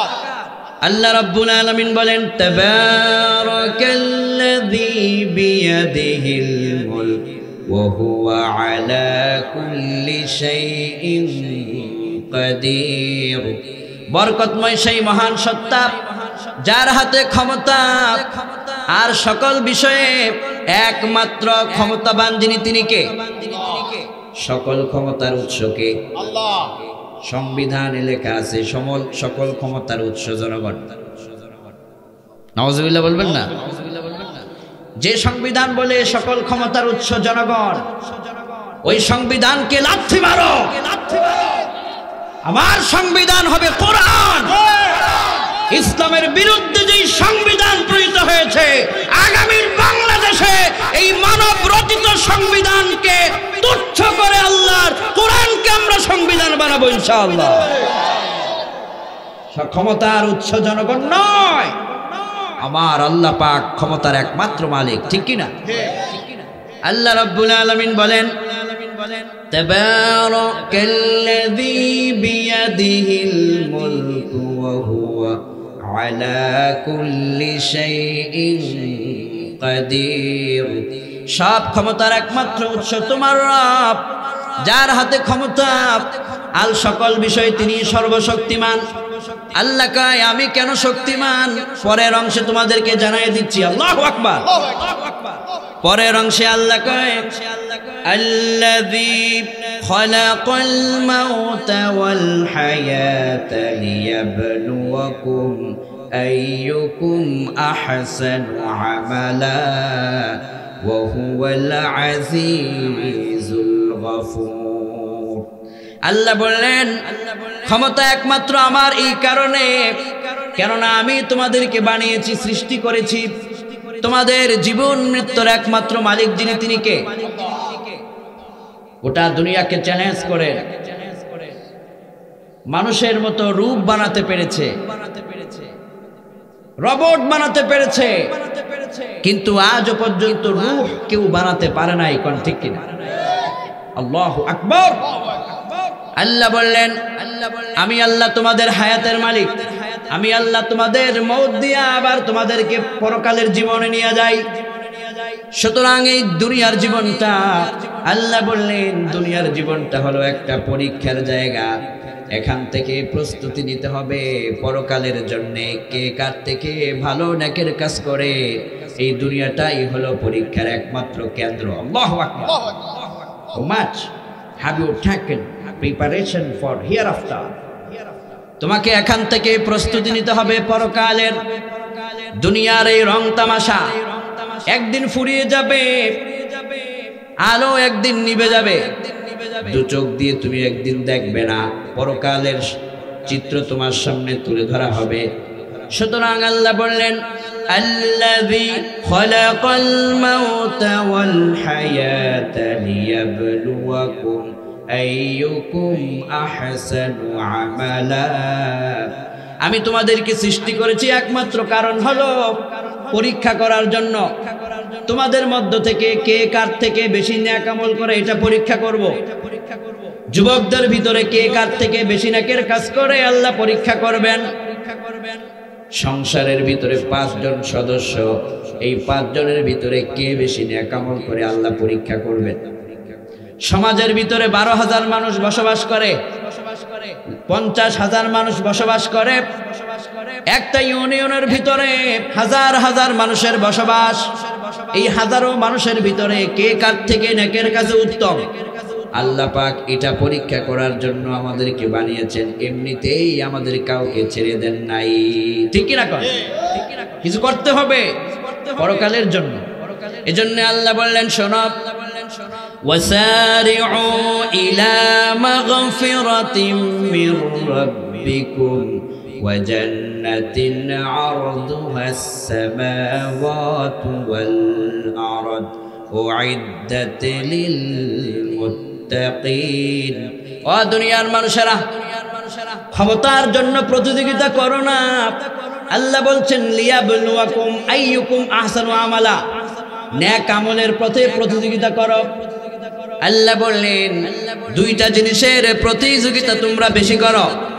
এক, রবের পক্ষ থেকে ক্ষমা পাওয়ার প্রতিযোগিতা। 2 নম্বরে আল্লাহর জান্নাত পাওয়ার জন্য প্রতিযোগিতা করো। এই 2 প্রতিযোগিতা করে যারা সফলকাম হয় তারা জান্নাতের প্রতিযোগিতা করে। এমন জান্নাত যেই জান্নাতের জমিন থেকে মহাকাশ পর্যন্ত যত বিশালতা, জান্নাতের বিশালতা তার চাইতে আরো বেশি। সুবহানাল্লাহ। এই বিশাল জান্নাতের প্রতিযোগিতা করো। তোমাকে এমনিতে আল্লাহ পাক ছেড়ে দেননি, তোমার দাম আছে।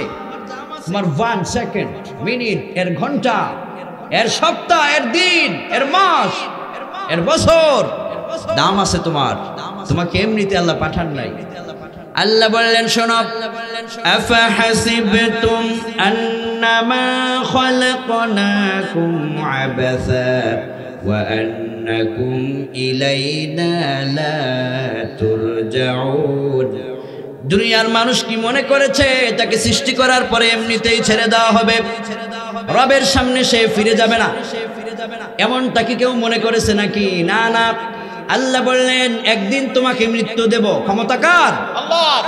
আল্লাহ বললেন কাইফা তাকফুরুনা বিল্লাহি ওয়া কুনতুম আমওয়াতা ফাআহইয়াকুম সুম্মা ইউমীতুকুম সুম্মা ইউহয়িকুম সুম্মা ইলাইহি তুরজাউন। ও দুনিয়ার মানুষেরা, মায়ের পেটের ভিতরে এক সময় তোমার কোনো অস্তিত্ব ছিল না, বিন্দু না পাক পানি তুমি ছিলে। এরপরে জমাট রক্ত, আস্তে আস্তে করে ফাকাসাউনাল ইযামা লাহমা, তোমার দেহ আমি বানালাম। এরপরে তোমার আমি পৃথিবীতে পাঠালাম।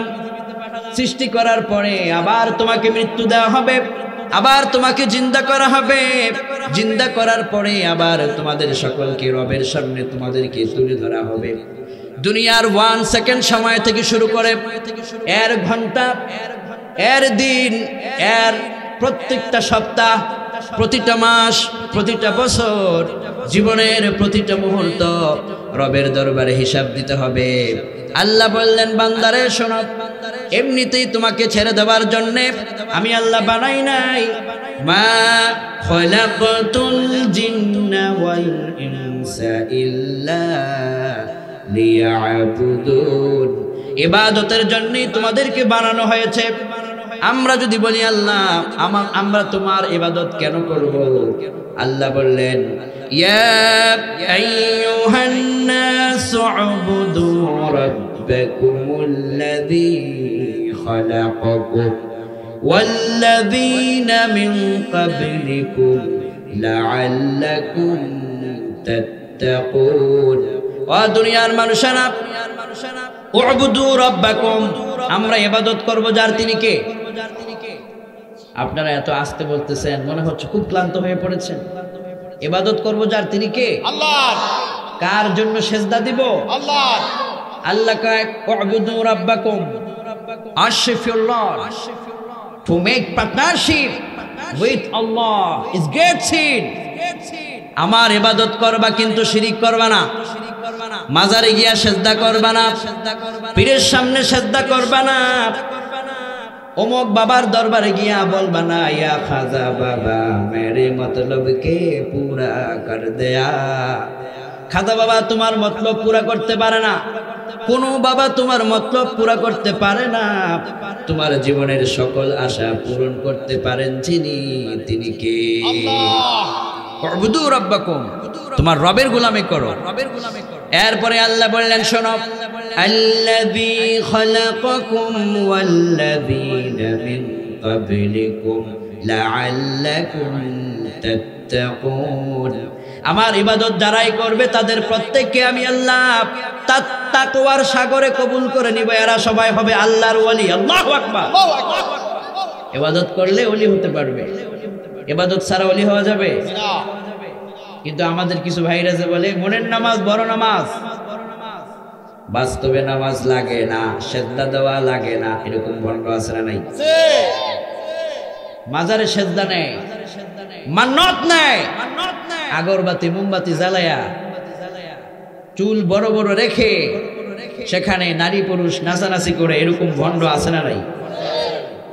ওদেরকে জানিয়ে দাও, যেই পীর নামাজ পড়ে না, যেই পীর মানুষের সেজদা নেয়, এটা পীরের দরবার নয়, এটা জাহান্নামের দরবার। ইসলামী রাষ্ট্র প্রতিষ্ঠা হলে সকল মাজারের সেজদাকে আইন করে নিষিদ্ধ করা হবে। মাজারে সেজদা নয়, সেজদা হবে আমার আল্লাহর জন্য। উবুদু রাব্বাকুম, আমাকে সেজদা করো, আমি তোমাকে বানিয়েছি, তোমার বিপদে আমি সাহায্য করি, তুমি ক্ষুধার্ত থাকলে আমি খাওয়াই, তোমাকে অক্সিজেন আমি সরবরাহ করি। পৃথিবীর কেউ তোমার পিছনে এত দয়া করতে পারে না। সকল দয়ার একমাত্র মালিক যিনি, তিনি কে? এজন্য আল্লাহ বললেন বান্দারে, তাবারাকাল্লাযী বিয়াদিহিল মুলকু ওয়া হুয়া আলা কুল্লি শাইইন কাদির। সব ক্ষমতার একমাত্র মালিক আমি আল্লাহ, সুতরাং আমাকে ক্ষমতাবান মানব। আর তোমাদেরকে সৃষ্টি করা হয়েছে শুধু রবের গোলামের জন্য। এই দুনিয়ার ভিতরে কে কার থেকে ভালো কাজে উত্তম, সেটি আল্লাহ পাক পরীক্ষার জন্য তোমাদেরকে বানিয়েছেন। এজন্য আল্লাহ বললেন, শোনো, এই দুনিয়ার জীবন শুধুমাত্র তোমাদেরকে রং তামাশা করে জীবন চালিয়ে দেওয়ার জন্য বানানো হয় নাই। তোমাদেরকে সৃষ্টি করা হয়েছে রবের সামনে মাথা নত করার জন্যে। আমরা রবের সামনে মাথা নত করব যখন আসমান থেকে রহম নাজিল হয়ে যাবে, তখন সুবহানাল্লাহ। আমার আল্লাহ কত বড়, আমার আল্লাহর পাওয়ার কত বড়।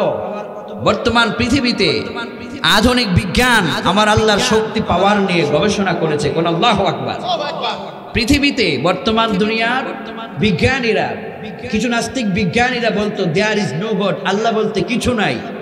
কিন্তু কদিন আগে তারা পৃথিবীর বৃহৎ একটি পাহাড় নিয়ে গবেষণা করেছে।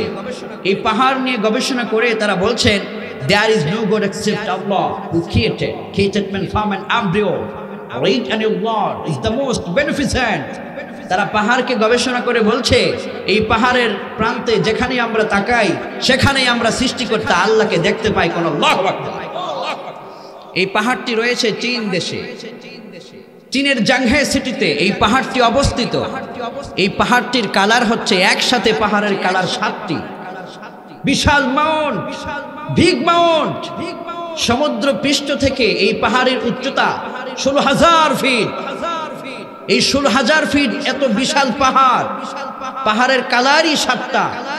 পাহাড়ের দিকে তাকালে মনে হবে এয়ার থেকে, প্লেন থেকে যদি কেউ পাহাড়ের উপরে যায়, 50,000 ফিট উপর থেকে যদি কোনো যন্ত্র দিয়ে পাহাড়ের দিকে তাকানো হয়, তাহলে দেখা যাবে পৃথিবীর বুকে যেন এই একটি গোলাপ ফুল আল্লাহ পাক বানিয়ে রেখেছেন, জান্নাতে গোলাপ।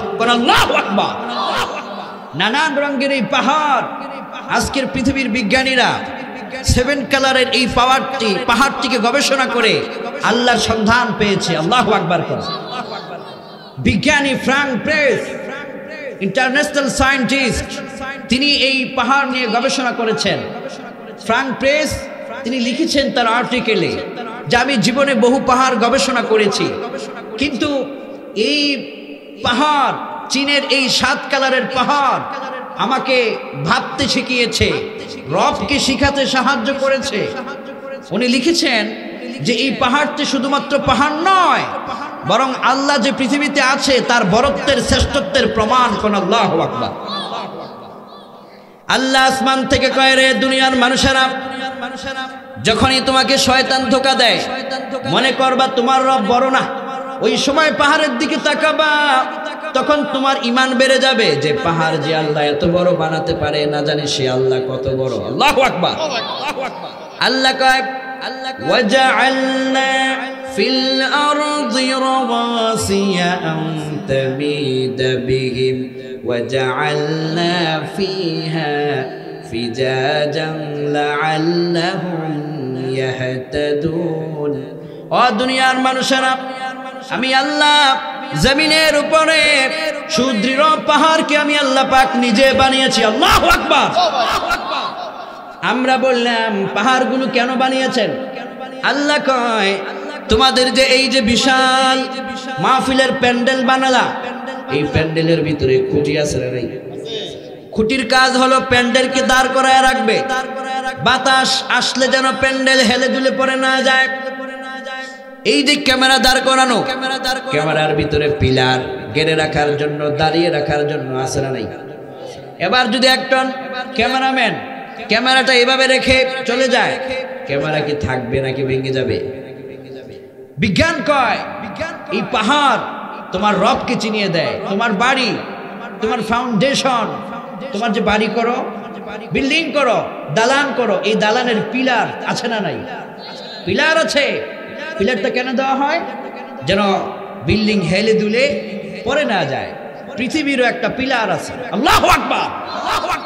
পৃথিবীটা যেন হেলে দুলে পড়ে না যায়, এই দুনিয়াবাসীরা যেন সুখে থাকতে পারে, শান্তিতে থাকতে পারে। আল্লাহ বললেন ওয়াজআলনা ফিল আরদি রাওয়াসিয়া আন তামিদা বিহিম ওয়াজআলনা ফিহা ফিজাজান সুবুলাল লাআল্লাহুম ইয়াহতাদুন। আমি আল্লাহ পাক পাহাড়কে তোমাদের পিলার যেমনে ঘর হেলে দুলে না পড়ার জন্য বানাও, পিলার যেভাবে তোমাদের ঘরগুলোকে সুন্দরভাবে স্থির করে দাঁড় করিয়ে রাখে, গোটা দুনিয়া যেন হেলে দুলে পড়ে না যায়, পেরেক স্বরূপ আমি আল্লাহ পাহাড়কে তোমাদের জন্য নিয়ামত স্বরূপ বানিয়ে দিয়েছি। কোন সুবহানাল্লাহ। পাহাড় রবের বরত্ব শিখায়, আল্লাহ যে আছেন এটা শিখায়। বিজ্ঞান বলছে পাহাড় শুধু পাহাড় নয়, এটা হচ্ছে পৃথিবীর জন্য বিগ অক্সিজেন। অক্সিজেন ছাড়া কি মানুষ বাঁচতে পারে নাকি? আল্লাহু আকবার। বর্তমান পৃথিবীতে একদিন যদি আপনাকে বাঁচতে হয় তাহলে 550 লিটার অক্সিজেন লাগবে। এই 550 লিটার অক্সিজেনের মূল্য হচ্ছে $800, যার এক বছরের মূল্য 29 কোটি টাকা। আল্লাহু আকবার। অক্সিজেন ছাড়া যেমন মানুষ বাঁচতে পারে না, বিজ্ঞান গবেষণা করে প্রমাণ করেছে পাহাড় ছাড়া পৃথিবী টিকতে পারে না, পরিবেশ থাকতে পারে না। আল্লাহু আকবার। বিজ্ঞানী ফ্রাঙ্ক প্রেস তিনি গবেষণা করে লিখেছেন এই পাহাড়ের মধ্যে আল্লাহ পাক একটা লেয়ার লিখেছেন, বিশাল উঁচু পাহাড়, পাহাড়ের লেয়ার আল্লাহ পাক সেট করেছেন। সূর্য থেকে যখন সূর্যের সরাসরি আলোটা পাহাড়ে পড়ে, তখন এই আলোতে পৃথিবীবাসীর জন্য সূর্যের অতি বেগুনি রশ্মিটা পৃথিবীর মানুষের জন্য ভয়ঙ্কর হয়ে দাঁড়াতে পারে। বিজ্ঞান বলছে সূর্যের অতি বেগুনি রশ্মিটা পৃথিবীর মানুষের জন্য কখনো কখনো মারাত্মক রোগের কারণ হতে পারে, ক্যান্সার পর্যন্ত হতে পারে, স্কিন ক্যান্সার। এই সূর্যের অতি বেগুনি রশ্মিটা স্কিন ক্যান্সার আপনার হতে পারে। এই জন্য বিজ্ঞান বলেছে পাহাড় শুধুমাত্র পাহাড় নয়, এটা অক্সিজেন, পৃথিবীর মানুষকে বাঁচিয়ে রাখার জন্য মহৌষধ। যখন আসমান থেকে সরাসরি সূর্যের আলোটা পড়ে, আসমান থেকে যখন সূর্যের আলোটা পড়ে, পাহাড়ের মধ্যে এক ধরনের লেয়ার আল্লাহ পাক রেখেছেন। অতি বেগুনি রশ্মিটা এই লেয়ারে যখন আসে, তখন পাহাড় এই সূর্যের অতি বেগুনি রশ্মিকে বাধা দেয় পৃথিবীতে আসতে। তখন অতি বেগুনি রশ্মি পৃথিবীতে আসতে পারে না বলে এই পৃথিবীর মানুষ ক্যান্সার মুক্ত হয়ে সবাই জীবন যাপন করতে পারছে। কোন আল্লাহু আকবার। এই রহম আর এই দয়া করেছেন যিনি, তিনি কে? আল্লাহ কয় বান্দারে বিশাল পাহাড়ের দিকে তাকা, আমার পরিচয় পাইবা, গবেষণা করো আমাকে নিয়ে, আমাকে চিনতে পারবা। সুবহানাল্লাহ কোন। বিজ্ঞানীরা কয় শুধু পাহাড় নয়, আমরা প্রশান্ত মহাসাগরে আরেকটা মাছের সন্ধান করেছি। ওই মাছের সন্ধান বিজ্ঞান দিয়েছে ফ্লাইং ফিশ। ওই মাছকে দেখেও যে কেউ বলতে বাধ্য হবে যে আল্লাহ একজন আছেন, who created, তিনিই সৃষ্টিকর্তা, আল্লাহর উপরে ক্ষমতা কারো নাই। কোন আল্লাহু আকবার। একটা মাছ পৃথিবীর মানুষের ঈমানকে জাগিয়ে তুলেছে নতুন করে। আল্লাহ কয় বান্দারে হুয়াল্লাযী খালাকা লাকুম মা ফিল আরদি জামিআ, যা কিছু সৃষ্টি করেছি এর ভিতরে তোমাদের কল্যাণ রেখে দিয়েছি। আবার আল্লাহ পাক অন্য আয়াতে বললেন, ইন্না ফি খালকিস সামাওয়াতি ওয়াল আরদি ওয়াখতিলাফিল লাইল ওয়ান নাহারি লাআয়াতিল লিউলিল আলবাব। রাত দিনের আবর্তন এটা নিয়ে ভাবো। রাতের পরে কি আসে? দিন আসে। দিনের পরে আবার রাত। চাঁদ কি সুন্দর আলো দেয়, সূর্যের কি সুন্দর আলো তোমার জন্য ভিটামিন ডি দেয়। সাগরের ঢেউ থেকে যে গর্জন তোমার রবের স্মরণ বুঝিয়ে দেয়। আমি এই দুদিন আগে আমি সমুদ্র সৈকত কক্সবাজারে রাতের 2:30টায়, একেবারে কক্সবাজারের পাশে প্রোগ্রাম, তো আসছিলাম। সমুদ্র যখন গেলাম তখন সমুদ্রের এক গর্জন আমি শুনতে পেলাম রাতের গভীরে। সমুদ্র থেকে একটি ভয়ঙ্কর গর্জন আসতেছে। ওই গর্জন যে শুনবে সে বলতে বাধ্য হবে, এই পানির ঢেউয়ের মধ্যে যিনি এই সুন্দর এবং পৃথিবীর পথ ভোলা মানুষের জন্য যে গর্জন আওয়াজ সৃষ্টি করতে পারেন একমাত্র যিনি, তিনি কে? আমি শুধু এই সমুদ্র নয়, আমি এই গেল রমজানে সৌদি আরবের আরব সাগরে গিয়েছিলাম। ওই যে লোহিত সাগরের পাশ গেছে আরব সাগর, সেখানে আমি দাঁড়ালাম।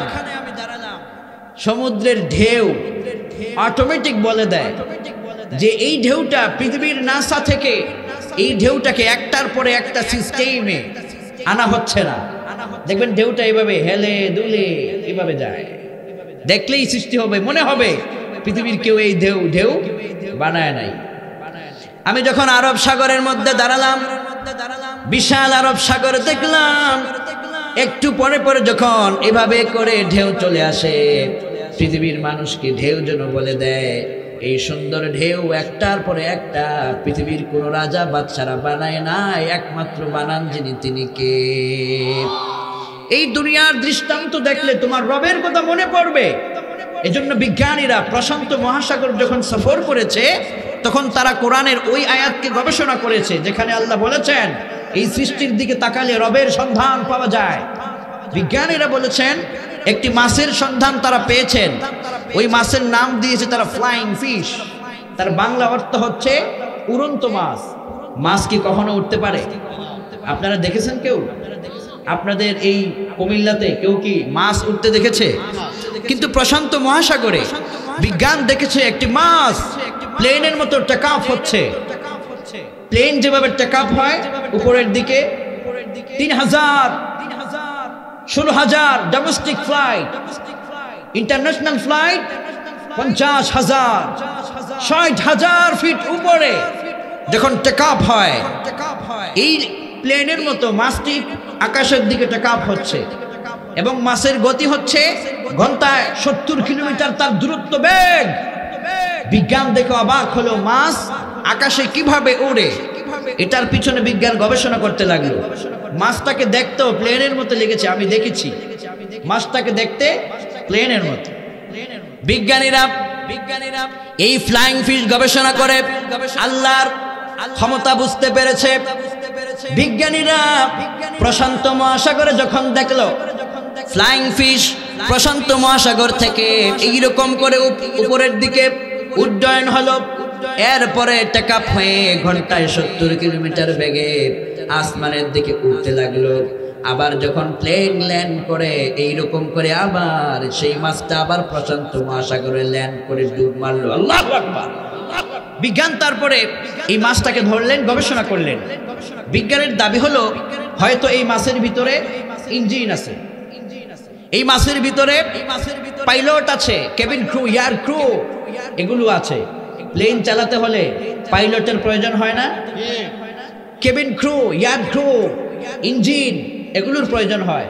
তো বিজ্ঞানের দাবি হলো এটা হয়তো কৃত্রিম কোনো প্লেন হতে পারে যেটা নাসা পাঠাতে পারে, অথবা রাশিয়ার মস্কো থেকে পাঠাতে পারে, অথবা ইউনাইটেড স্টেট অফ আমেরিকা ওরা পাঠাতে পারে। কিন্তু না, বিজ্ঞানীরা এরপরে মাছটাকে ধরলেন, গবেষণাগারে নিয়ে গেলেন। গবেষণা করার পরে বিজ্ঞান দেখলেন মাছের পেটের ভিতরে ইঞ্জিন নাই, কেবিন ক্রু নাই, এয়ার ক্রু নাই, পাইলট নাই। বিজ্ঞান আবার অবাক হয়ে গেলেন, কেমনে কেবিন ক্রু, এয়ার ক্রু ছাড়া, ইঞ্জিন ছাড়া একটা মাছ কিভাবে আকাশের ভিতরে এইরকম করে প্লেনের মতো উঠতে পারে। বিজ্ঞানীরা গবেষণা করে বললেন, আগে যে আল্লাহকে আমরা মানতাম না, যে আল্লাহকে আমরা চিনতাম না, যে আল্লাহকে আমরা বুঝতাম না, সেই মহান আল্লাহ ছাড়া কারো এত ক্ষমতা নাই যে একটা মাছকে প্লেনের মতো উড়াতে পারে। আল্লাহু আকবার। বিজ্ঞান এখানে বলেছেন ওবে আল্লাহ and his রাসূল সাল্লাল্লাহু আলাইহি ওয়াসাল্লাম, আল্লাহকে মানো, তার রাসূলকে মানো, জীবনটাকে সফল করে দিবেন যিনি, তিনি কে? এইজন্য এই দুনিয়ার সৃষ্টির যেদিকে আপনি তাকাবেন সেদিকে রবের ক্ষমতা দেখতে পারবেন। রবের ক্ষমতার উপরে দুনিয়ার কারো ক্ষমতা চলে না, ঠিক কি না কোন? আল্লাহ এজন্যই বলেন তাবারাকাল্লাযী বিয়াদিহিল মুলকু ওয়া হুয়া আলা কুল্লি শাইইন কাদির। আল্লাহ বললেন বরকতময় সেই মহান সত্তা যার হাতে সকল ক্ষমতা, সকল বিষয়ে তিনি সর্ব বিষয়ে সর্বশক্তিমান। কোন সুবহানাল্লাহ। আল্লাহ বললেন যেদিকে তাকাও সেদিকেই তোমার রবের ক্ষমতা, ডানে তাকাও তোমার রবের ক্ষমতা। এই যে আমরা বেঁচে আছি, এই যে আমাদের রক্তের সঞ্চালন, এটা কি কোনো ডক্টরের কথায় চলে? কার কথায় চলে? আপনার বিপি, আপনার ব্লাড প্রেসার, এটাকে নিয়ন্ত্রণ করেন যিনি, তিনি কে? আপনার এই দেহটাকে নিয়ন্ত্রণ করেন যিনি, তিনি কে? বিজ্ঞান আরেকটা বিষয় নিয়ে গবেষণা করেছে, মানব দেহের মধ্যে আছে সাইটোপ্লাজম। বেঁচে থাকার জন্য এক মহৌষধ, এক ধরনের কোষ, বিজ্ঞান যেটাকে পানি বলে উল্লেখ করেছেন। এটা যদি আপনার মধ্যে আল্লাহ পাক কুদরতিভাবে সেট না করতেন, তাহলে আপনি পৃথিবীতে এই কোষ না থাকলে পরে দীর্ঘদিন বেঁচে থাকতে পারতেন না। আপনার দেহের মধ্যে হিউম্যান বডিতে সাইটোপ্লাজম সেট আপ করে আপনাকে পৃথিবীতে বহুদিন বেঁচে থাকার জন্য সময়, সাহস, ক্ষমতা দিয়ে দিলেন যিনি, তিনি কে? এই সূরা মুলক আল্লাহর সেই ক্ষমতা মানুষকে জানায় দেয়। সুবহানাল্লাহ। এজন্য আল্লাহ বলে বান্দারে তাবারাকাল্লাযী বিয়াদিহিল মুলকু ওয়া হুয়া আলা কুল্লি শাইইন কাদির। সকল ক্ষমতা তোমার রবের। রাশিয়ার মস্কোর ক্ষমতা নয়, ইউনাইটেড স্টেট অফ আমেরিকার নয়, ভারতের নয়, রামবাম কাফের মুশরিকদের কারণ নয়, তোমার রবের ক্ষমতা। আর এই জমিন যেহেতু তোমার রবের, আইন চলবে একমাত্র তোমার রবের। কথা ঠিক কিনা? আল্লাহ কয় শোনো, আলা লাহুল খালকু ওয়াল আমরু তাবারাকাল্লাহু রাব্বুল আলামিন। জমিন যার, আইন চলবে একমাত্র তার। আমাদের দেশে আইন চলে কার? আল্লাহর আইন চলে? কার চলে? এই মানুষের। মানুষের আইন দিয়ে দুনিয়া কখনো শান্তি পেতে পারেনি, আগামী দিনেও পারবে না। শান্তি পাওয়ার জন্য আল্লাহর আইন চাই, তবেই শান্তি আসবে, মুক্তি আসবে ইনশাআল্লাহ।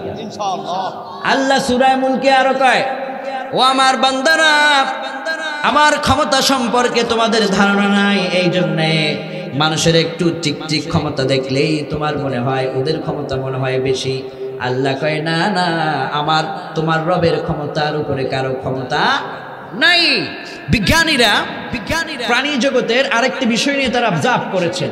বিজ্ঞান বলেছে এই সৃষ্টিটা পৃথিবীর মানুষকে রবকে শিখায়। সৃষ্টিটার নাম হচ্ছে কিং কোবরা। কি কোবরা?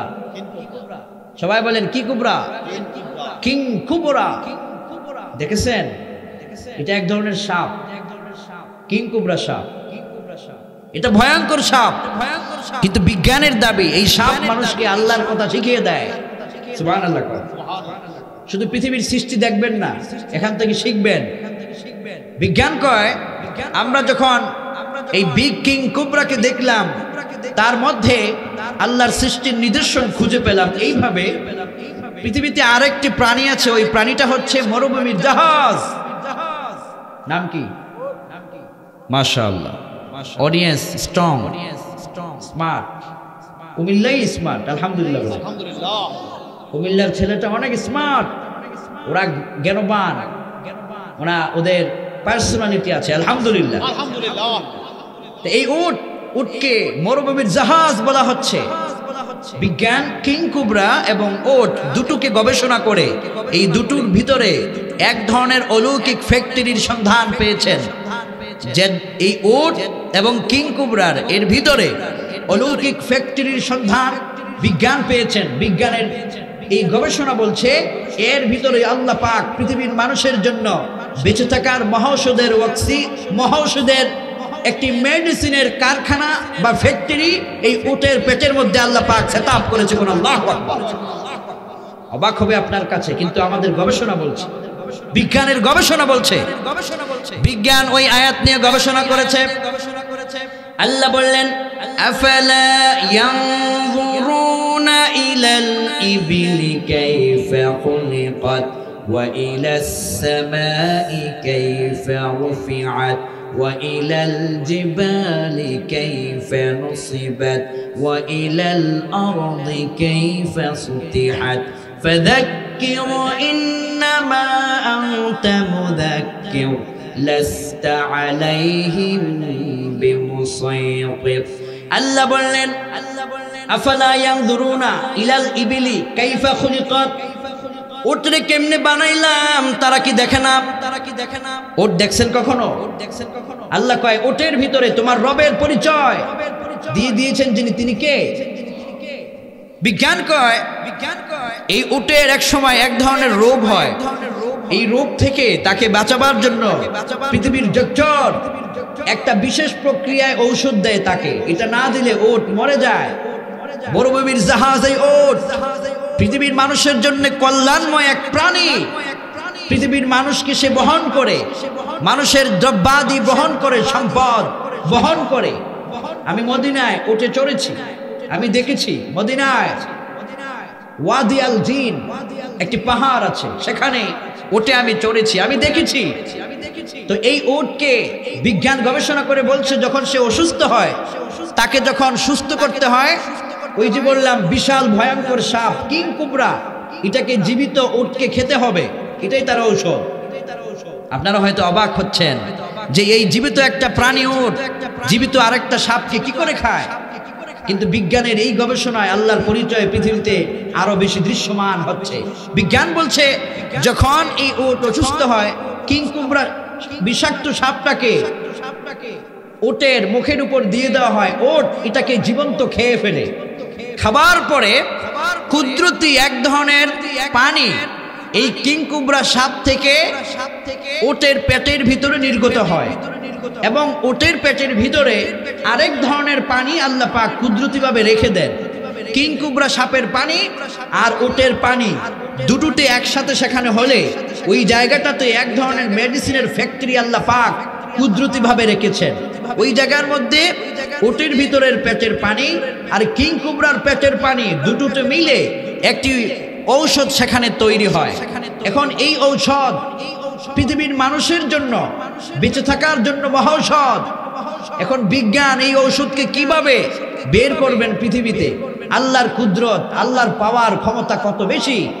বিজ্ঞান বলছে তখন ওট তার চোখটাকে একটু লাল হয়ে যায়, লাল হবার পরে এই উট দিয়ে সে কান্নার মতো অবস্থা তৈরি করে, ফলে যখন সে কাঁদে তার পেটের ভিতরে কিং কোবরার এক ফোঁটা পানি আর উটের ভিতরে এক ফোঁটা পানি দুটোটি আল্লাহ পাক একসাথে মিলিয়ে একটি মহৌষধ সৃষ্টি করে, এবং এই মহৌষধটা উটের চোখ দিয়ে নির্গত হয়।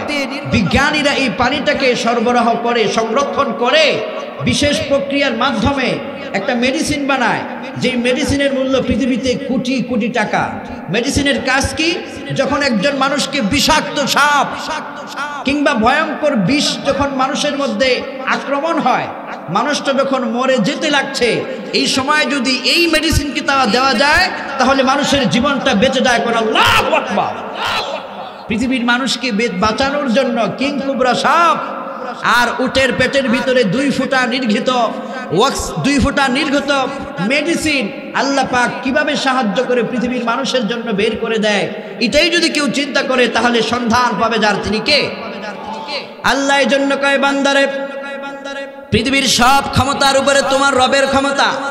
এই জন্য সূরা মুলক পড়বা, তাবারাকাল্লাযী বিয়াদিহিল মুলক ওয়া হুয়া আলা কুল্লি শাইইন কাদির الذي خلق الموت والحياة ليبلوكم أيكم أحسن عملا وهو العزيز الغفور তোমাকে আল্লাহ পাক এই দুনিয়ার ভিতরে লিয়াবলুয়াকুম আইয়ুকুম আহসানু আমালা, তোমার রবের ক্ষমতার কথা আল্লাহ পাক বলার পরে বললেন দুনিয়ার ভিতরে সৃষ্টির উদ্দেশ্য হলো কে কার থেকে ভালো বা উত্তম নেক আমল করে, এটা আল্লাহ পাক পরীক্ষা করবেন। মূলত এই দুনিয়ার পুরোটা জীবন, পুরোটা সেকেন্ড মিনিট সবকিছু নিয়ন্ত্রণ করতে হবে নেক আমলের মধ্য দিয়ে, এটাকে পরিচালনা করতে হবে নেক আমলের মধ্য দিয়ে। যেদিন আপনি মরে যাবেন এই দুনিয়ার সম্পদ, এই দুনিয়ার ব্যাংক ব্যালেন্স কিছুই আপনার সঙ্গে যাবে না, আপনার সঙ্গে শুধু যাবে নেক আমল। শুধু যাবে কি? সবাই বলতে হবে যাবে কি? একদিন মাটির ভেতরে হবে ঘরে, মন আমার কেন বাঁধো দালান ঘর রে, মন আমার কেন বাঁধো দালান ঘর। সবাই একটু বলুন, আখিরাতের কথা মনে পড়বে।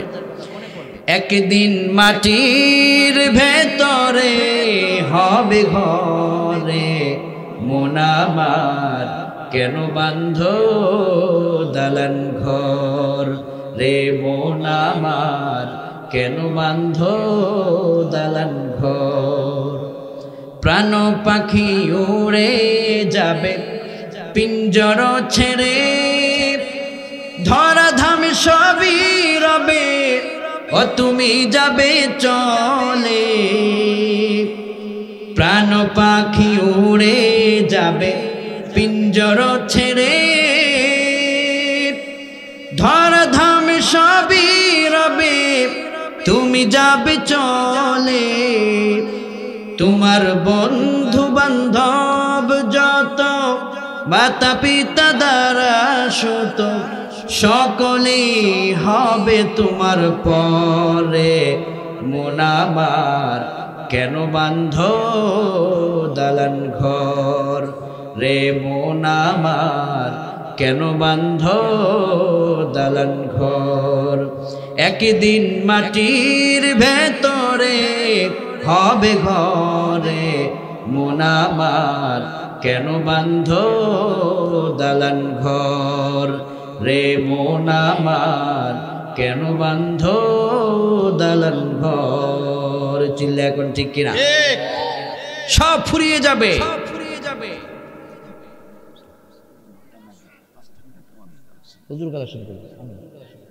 চলে যাব আমরা, সুতরাং যেহেতু যাব কিছু নেওয়ার দরকার আছে না নাই? তরুণ যুবকদেরকে বলবো এখন থেকে 5 ওয়াক্ত নামাজ আমরা পড়বো ইনশাআল্লাহ। যুবক ও তরুণ যুবকেরা, সূরা মুলক তোমাকে শেখাচ্ছে এই সূরা তোমার মরার পরে তোমার কবরের সাথী হবে। সুতরাং যে সূরাটা তোমার সাথী হবে এই সূরাটা কি তুমি পড়েছো? আমি যদি বলি কে কে সূরা মুলক জীবনে একবারও পড়েছে, হাত উঠবে অনেকের, কিন্তু অনেকের হাত উঠবে না। অনেকেই আমরা পড়ি নাই, পড়তে হবে কিনা? সুতরাং পরকালের প্রস্তুতি নিতে হবে। এই দুনিয়ার হাসি তামাশা, খেল তামাশা, এগুলোর জন্য তোমাকে বানানো হয় নাই। দুনিয়ার এই চাকচিক্য দেখে রবকে ভুলে যেও না। সময় পেলেই সালাতের সেজদায় পড়ো, সময় পেলেই জিকির করো, সময় পেলে রাসূলের প্রতি দুরূদ পড়ো, সময় পেলেই কোরআন তেলাওয়াত করো। আল্লাহ পাক বলেন এটাই সূরা মুলকটা যখন প্রতি রাতে কেউ তেলাওয়াত করে, লোকটা যখন মরে যাবে তার কবরের সাথী হবে এই সূরা মুলক। নবীজি বললেন কবরে পায়ের দিক থেকে যখন আযাবের ফেরেশতা নেমে আসবে, কবরের ভিতরে একটা নূরের জ্যোতি দাঁড়িয়ে যাবে, আল্লাহু আকবার। নূরের জ্যোতি দাঁড়িয়ে বলবে, ও জাহান্নামের আযাবের ফেরেশতা, এই লোকটাকে আযাব দেওয়া যাবে না। আযাবের ফেরেশতা বলবে, কি কারণে আযাব দেওয়া যাবে না? তুমি কে? নূরের আলো বলবে, আনাল কুরআন, আমি আল্লাহর কুরআন। কোন সুবহানাল্লাহ। এই লোকটা যে কবরে শুয়ে আছে, এই লোকটা প্রতি রাতে সূরা মুলক পড়তো। এখন কবরের আযাবের ফেরেশতারা তোমরা তাকে আযাব দিতে এসেছো, আমি কোরআন তার জন্য তার পক্ষে হয়ে গেলাম।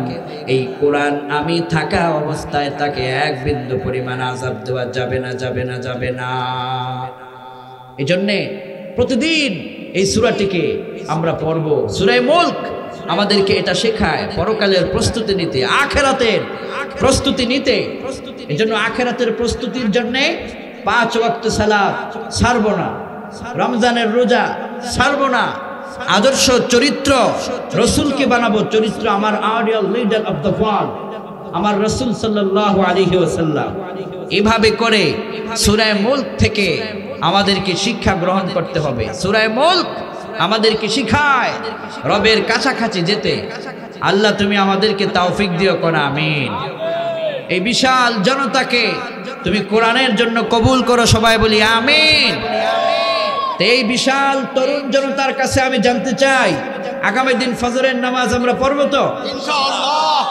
বিশ্বনবী বলেছেন, as-salatu নূরুন, সালাত হচ্ছে আলো। যারা শুধু মাহফিল শুনবে, নামাজ পড়বে না, তাদের সেই মাহফিলে কাজে আসবে না। মাহফিল শুনতে হবে আমলের নিয়ত করে, ইনশাআল্লাহ বলেন। বিশ্বনবী বললেন, সালাত হচ্ছে আলো আর কোরআন হচ্ছে আলো। যাদের কোরআন থাকবে, যাদের সালাত থাকবে, তাদেরকে সফলতা দিবেন যিনি, তিনি কে? আল্লাহ আমাদের সবাইকে নেক আমলের তৌফিক দান করুন, সবাই বলি আমিন। আমাদের মুস্তাক ফয়জী সাহেবের আগমন হলুয়াবাসীর পক্ষ থেকে লাল গোলাপ শুভেচ্ছা, নারায়ে তাকবীর। সংগ্রামী মুসলিম তাওহীদি জনতা, এই পর্যন্ত আমরা যার জন্য অপেক্ষমান আন্তর্জাতিক জাতিসম্পন্ন মুফাসসির কোরআন, সারা বাংলার আলোর সৃষ্টিকারী বক্তা হযরত মাওলানা মুস্তাক ফয়জী পীর সাহেব, নাগাইশ দরবার শরীফ, বিবারা কুমিল্লা, তিনি আমাদের মাঝে এসে উপস্থিত হয়েছেন। আপনারা এদিক সেদিক ঘুরে